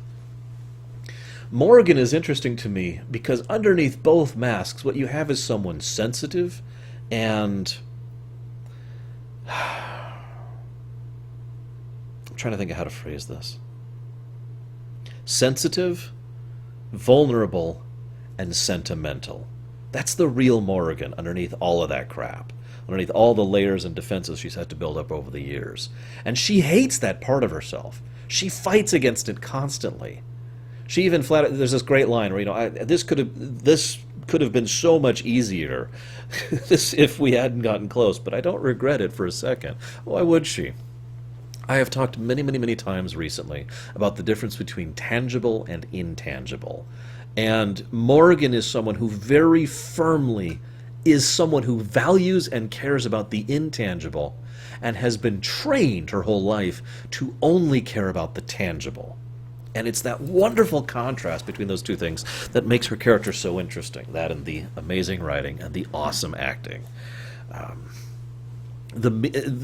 love it when you give the mirror to her, and she's like, oh, what do you want for this? Nothing, it's a gift, please enjoy it. Oh, you're giving me something to give to me. And again, I can't do it. The actress sells the line, but she says, I suppose I should say thank you? Like there's so much hesitance there, like, how do I react to this? Morgan has no idea how to respond to genuine kindness, which is one of the reasons I love just showering her in it. But anyways, I suppose it's a good time to talk about Liliana. I love this. This reminds me of Final Fantasy VII. I know that's a weird parallel, but hear me out. In Final Fantasy VII, there's Tifa. Now, she is a monk and a badass. She actually operates a bar in the slums. And this woman can beat the ever-living snot out of people and is one of the most martially skilled individuals we encounter throughout the course of the game, in lore. She is also very tender, sweet, kind, and hesitant, and has a lot of self-esteem issues. By contrast, there's a woman who wears all pink, who interacts with flowers and is part of an ancient race, and that's the woman who is very abrasive, very almost tomboyish, and comes across as someone who will be far more aggressive and I'm just going to go back with abrasive throughout the course of that game. It's the same thing here. Morrigan, you look at her, and if you were to judge her based on her first or even her second mask, you would presume that this is someone who is the bad person. Yet she's the one who is sensitive and kind and loving and etc. It is Leliana, the woman who appears to be the sensitive, kind, loving part, that has her own inner darkness. Now, this is what I love about Leliana, because she comes across... she's ashamed of herself. She is someone who aspires to be perfect, what her personal ideal is of perfection, the kind, loving, caring person. And I do believe that there is genuine love in Leliana, not necessarily romantic, but the kind of caring about another more than yourself kind of love. I absolutely believe that. But Leliana is also a very dark person, someone who is very comfortable with things like manipulating, deceiving, and killing. And throughout the game, she is ashamed of that. And your interactions with her very significantly change how she deals with that part of herself, whether she accepts it and acknowledges that she is a good person despite that part of herself, or if she embraces it and becomes a worse person as a consequence, or whether she hardens, or there's several permutations of how her character arc goes throughout the course of the game, thanks to your interactions with her and what you bring her on. I also have to admit that Liliana's Tale is an awesome little DLC. It has its issues. There's some gameplay problems with the DLC, but from a narrative perspective, it's really, really good. I love it. Highly recommend it, even if you have to cheat just to go through it, or turn the difficulty down, or whatever. Now, this is in no particular order, by the way, so I'm just kind of going down the list of companions. Sten. I like to think that Sten is the ideal Qunari from the outsider perspective. Now, what I mean by that is later Dragon Age games will make the Qunari a lot more dogmatic and a lot more overzealous. Now, this can still make sense in character for why Sten, who is a Tal-Vashoth, I think, I can never remember the terms, would be a little less than most of the other Qunari. But at the same time, I like to think basically that this is just because they hadn't really designed all of the Qunari yet. Because again, they weren't planning for sequels. And then they later went back and made them a lot more militant religions, That being said, though, I do believe that, just my impression, that Sten is someone who is a believer. He is someone who legitimately believes in his cause, but he also is very wonderfully pragmatic. One of my favorite parts about Sten is that he has absolutely no hesitation about questioning and challenging anyone around him at will. But not to be rude, and not because he presumes he knows better. It's because he wants to make sure that you know what you're doing and why you're doing it. My favorite example of this is when, if you bring him to multiple side quest areas, he will eventually confront you about it and say, "What the hell are you doing? There's the Archdemon. What's your plan? How are you going to stop the Blight? What are you going to do about this?" He is not asking these questions out of disrespect or disloyalty. Quite the contrary. It is out of loyalty and respect that he does these things. And of course, the easiest way to earn approval with Sten is to stand up to him and put him in his place, because that shows him that you know what you're doing. It's that pragmatism to him. Sten also has a mask, but it's probably the most obvious of all the masks, along with Shale. His mask is that I am the warrior who does not care about anything. Of course he cares. He cares a lot about it. Of course he gets really, really emotional about his sword. Obviously, I forget its name, please forgive me.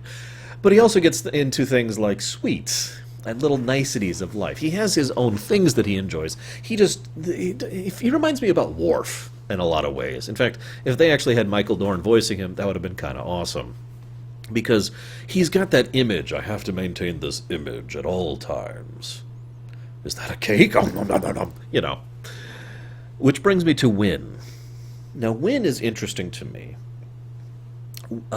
Wynn is probably the character that most people I've heard of don't like. Now, I do like Wynn. As I mentioned, I like all of them. But I can see why people don't like her, because she is a little bit motherly, motherly in a good and a bad way. She will push, she will lecture, and she will be a busybody. However, her reasons for doing so are so obvious. It's because she cares a lot. She cares tremendously about those around her and those under her. She's probably one of the most overall loving, as in caring about others more than herself, people in the entire setting. She also is someone who has a great deal of regret about her life. I know this comparison's been made before, but she reminds me a lot about Jolie Bindo. She's ultimately probably the most good character of the party, but not because she's an innately good person, because she's already done a lot of bad, because she's already seen a lot of bad, and because she has decided to push against that in her life and in her path going forward. Now, obviously, like I said, she has the most open... She basically doesn't have a mask at all. She is very open about who she is and what she is. And she also goes out of her way to apologize. This is very important to me, because while she will push and while she will get involved in your business, if given a chance, she'll say, I'm sorry for pushing, I didn't want to be anything, I didn't want to be bad, I'm just concerned. That's important. Being willing to say, okay, my bad, is an important character trait. She also, of course, has the spirit of faith in her, which later goes into Anarin.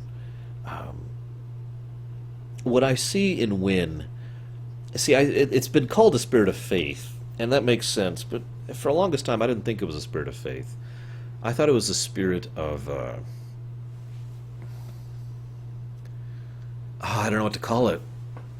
The idea here is that Wynn, for all she's done and for all she has failed, and she has failed more than once in her life, she stares at this situation like, this blight, and says, I need to do good. I have, especially since the game starts, because she's technically dead. She's only being maintained by the spirit. I now am on borrowed time. I have a finite amount of me left. I have to do everything I can in this finite time to help as many people as I can now. And that's exactly what she does. Spoiler alert, going forward into this, until the day when she finally lets the spirit go, and, spoiler alert, does finally pass away. There's that drive, that absolute need to be useful. It's mentioned that she's one of the few mages who actually goes out of her way to leave the tower constantly, not just because she hates it, but because of the fact that she wants to go do good, that she wants to accomplish. She's very much a woman of action, in other words. Now, Zevran. Zevran's an interesting case. Zevran's another fairly complex individual that, unless you do things in a certain way, you don't even get to see the full layers of his personality.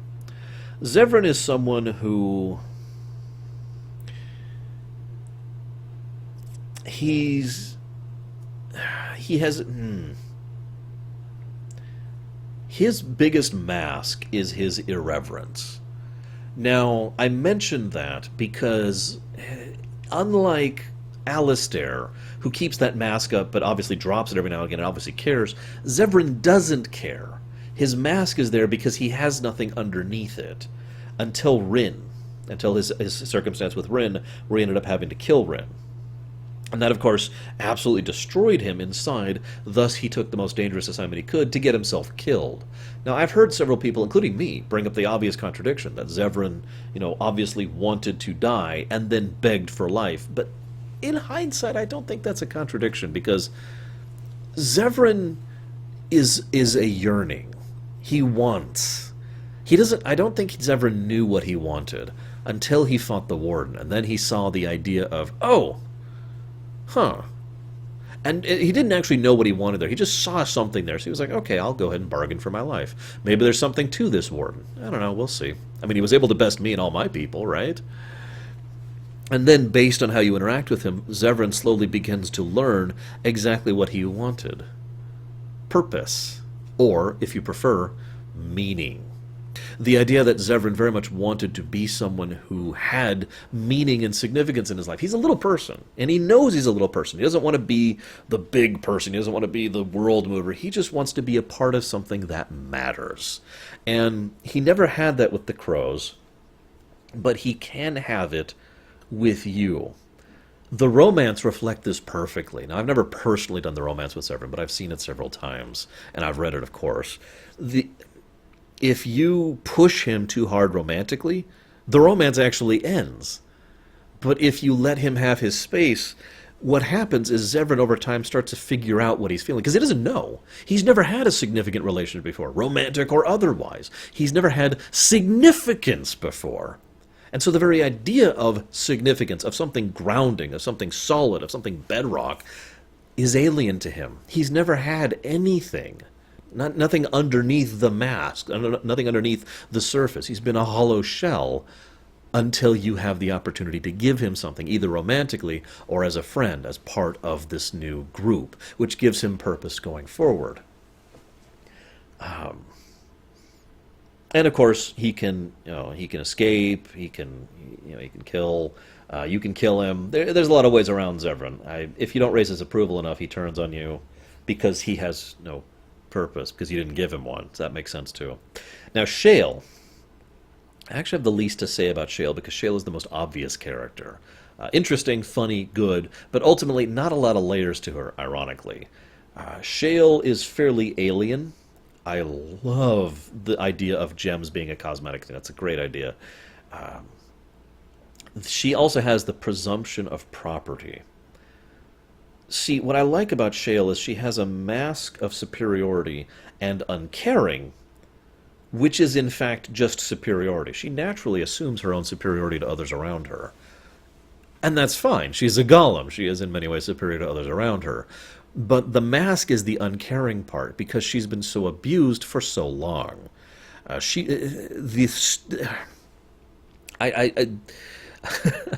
She likes being part of a group that treats her as an equal. Now that makes perfect sense because she's basically never had that in her memory. She has had being treated as property by an individual. And I do mean property, literally having to carry someone to walk to and fro. The way she talks about the way she was used and abused just says so much and is really, really horrible. I think I'm just going to summarize that. But one of the things I like about her, again, so she's had this servitude. She obviously likes being an ally. She likes being a equal level with you. And if you treat her nicely, she doesn't quite know how to deal with that, but she is very thankful for it and reciprocates it because she knows exactly what the opposite feels like. More than almost any of the other party members, she firmly understands the value of genuine kindness. And if you treat her with that kindness and the politeness and that respect, she will reciprocate in kind because she knows exactly what it feels like to not be treated with any of that. Morrigan would be the other example of that. Which leads us to Oghren. I didn't think I'd like Oghren at first because he's a drunk and a lout and he's crude. But what I love about Oghren is that he is very observant and very powerful and a great warrior. He's also probably one of the most progressive thinkers of the dwarves that we encounter throughout the whole franchise, right up there with Varric. Seriously. He is someone who couldn't deal with peacetime, basically. He was so good in a fight that he lost himself and he got disgraced. And he found himself elevated to literal nobility through his marriage with Branka. Some people have debated the nature of the relationship between Branka and Oghren. My personal thinking is that they did have a genuine relationship, which was genuinely based on actual mutual attraction, which went beyond the physical, until her obsession pushed those two away, and then she moved on, and of course left him behind, and then found Hespeth instead. But what I love about Oghren is for all his drunking and boozing, that is basically his mask. Again, a very obvious mask. It's so obvious you can see it in the air sometimes. Because Oghren is someone who, he's not very subtle. There's not a lot of layers of depth to him. He's not super intelligent. He's not a great thinker. And yet, he has a strange wisdom to him. Because Oghren cares immensely about the dwarven people as a concept, as a whole entity, the dwarven culture, the dwarven society. He very much wants a better future for all those people, and, as Awakening will show, for his own child. He wants the dwarves to have a better life, because he himself understands so well exactly how bad it is to be a dwarf right now. There was a reason he became such a good warrior, after all. After this, we do the Denerim section. Getting back to the game proper here. Now, I'm just going to blaze over the Denerim section because, while there's some good stuff there, it ultimately just follows the usual pattern. And again, you can do this at a slightly different order. One of the things I love most about this is the lands meet, which you can fail based on your actions. It doesn't end the game, though. I love that. I love the fact that failure is an option and that it just changes what outcomes you get. And yet you can still play the game. It doesn't mean, okay, reload a save. That's awesome. I just wanted to share that really quick. That's their dog again. I want to talk about Honora briefly because I don't want to talk about Honora because I hate her. Honora is basically everything I don't like about politicians. I've talked before about how there's good politicians and bad politicians. And, there's being good politically speaking, and then there's being Honora. This is the stereotypical conniving, deceiving, short-sighted, only interested in dealing with whatever's right in front of her at the time.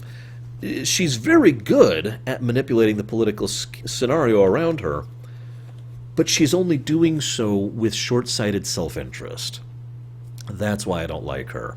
I have absolutely zero doubt that Honora only really cares about Ferelden in as so much as it means to her personally, that it is ultimately a selfish desire. I also think that she is basically the exact opposite of progressive, to just keep going back to that thing, that she is someone who very much benefits from the status quo and wants everything to stay right where it is. I want to talk about Riordan really quick here. Riordan, it's been argued that he would be the real hero of the story, if not for Loghain's paranoiac rantings. And that's arguably true. I mean, the guy literally does sacrifice himself to damage the archdemon so you can finish it off. But Riordan is also a very important aspect of the game. One of the things the game does, which I haven't really talked about yet, is it's brilliantly structured in terms of its narrative to make you start low level, but very important, but not really knowing why. In other words, it constructs the story very specifically so that you are playing an RPG, and I know that sounds stupid, but my point being, think about how many things had to be done to solve this, how much effort had to be put into saying, okay, how could they just fix this situation quickly? Okay, well, what if they do this? All right, we need to write a reason for the other Grey Wardens to not show up. Okay, what else we got? Well, how about if they do this? Okay, we need to write a reason for people to not automatically join their side because they're fighting against this. So, I feel like they put a tremendous amount of effort into constructing this narrative such that you are an adventurer, effectively, running around questing and helping people and solving people, and in so doing, gathering basically an army. And then you meet Riordan, and he serves the final puzzle piece. The construction of the final reveals are beautiful because we don't know the significance of the archdemon and its respawning ability until basically the very end of the game, right before the final battle. And then it's dropped on us. And of course that had to be constructed that way because no other Grey Wardens are present. The Grey Wardens don't have a facility here we could use, not counting the keep, which was completely overrun. And we had no access to finding out, basically. We couldn't just leave. So we're and the only other Grey Warden we have is Alistair, who was just recently inducted, so he doesn't know either.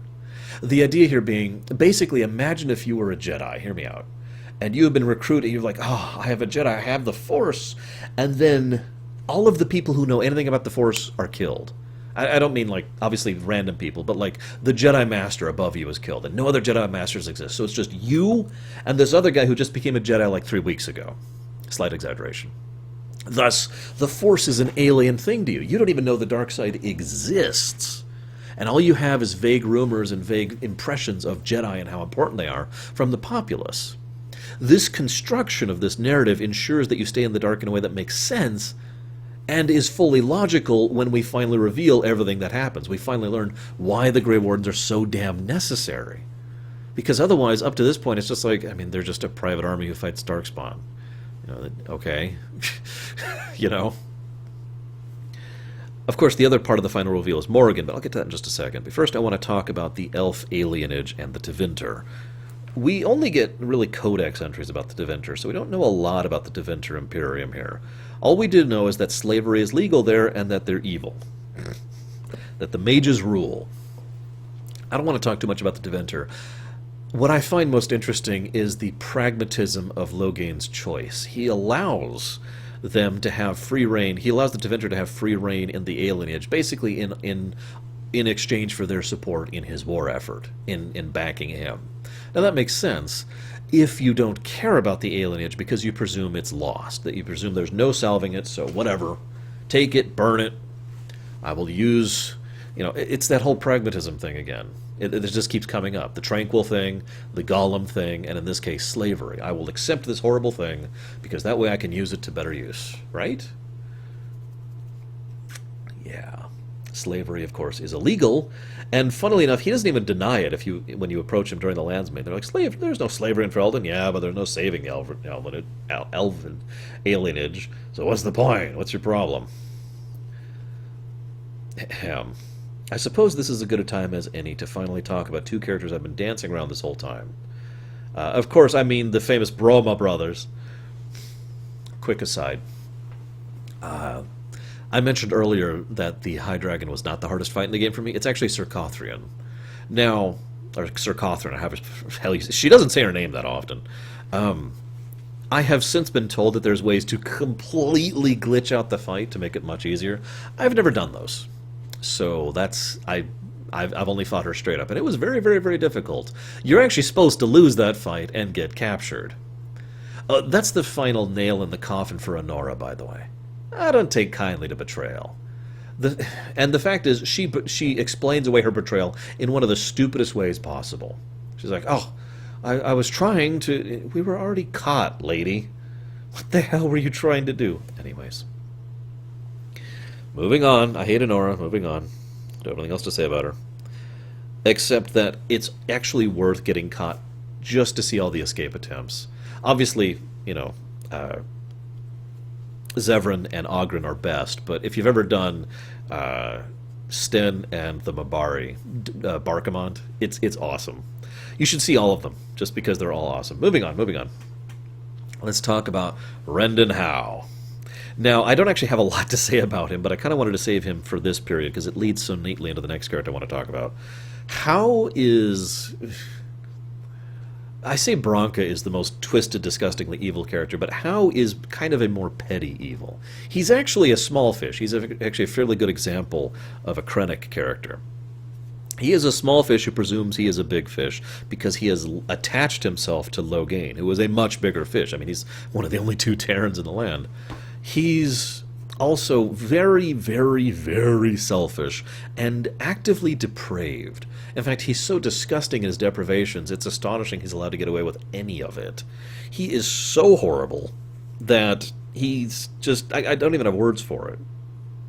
He's also someone who is amazingly petty and incredibly short-sighted. In fact, Howe is basically a stupider Honora. Honora, of course, being far more manipulative and duplicative and basically presenting a pretty face, but otherwise being the exact same as Howe in their overall construct. The only problem is, of course, Howe is far more morally depraved, and a lot stupider in how he acts. As I mentioned, his takeover of the Coastland thing back in the Human Noble origin is just a great example of that. Coastland? And, of course, his final words, make her spit on you. I deserved more. The big thing I want to talk about with Rendon Howe is his voice actor, Tim Curry. Because I honestly think if it wasn't for his voice actor, Rendon Howe might be one of those get-off-my-screen kind of characters. I've said before, for those of you who haven't heard me say it, please forgive me. There's a character you hate, but you want to see more of. And then there's a character you just want off your screen. I don't want to see this character. They actively bother me. Stop showing them, right? That's the difference.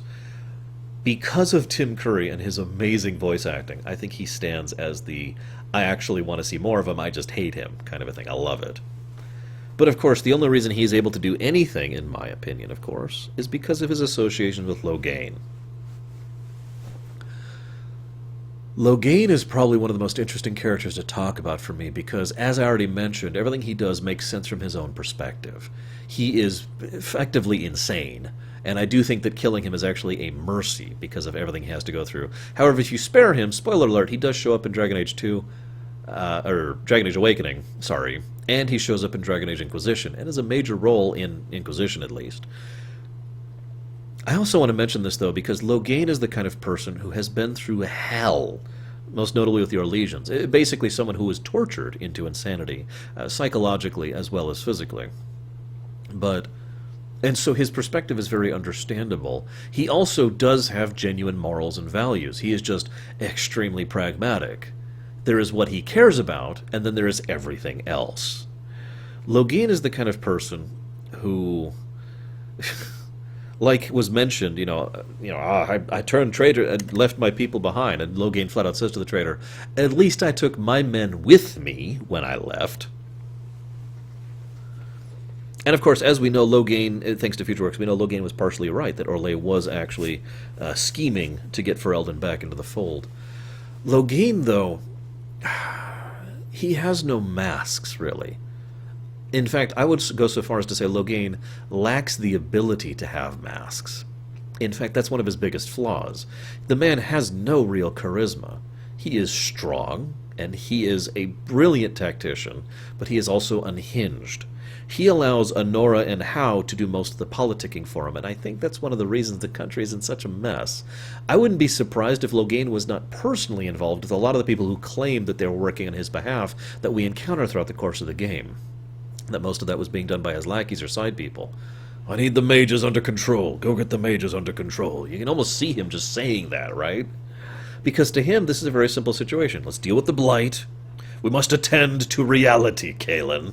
Let's deal with the blight, and once we've dealt with the blight, then we'll fortify our borders, and we'll make sure nothing interferes with the life or livelihood of my daughter, or my people, or my country that I have bled and screamed and mentally died for.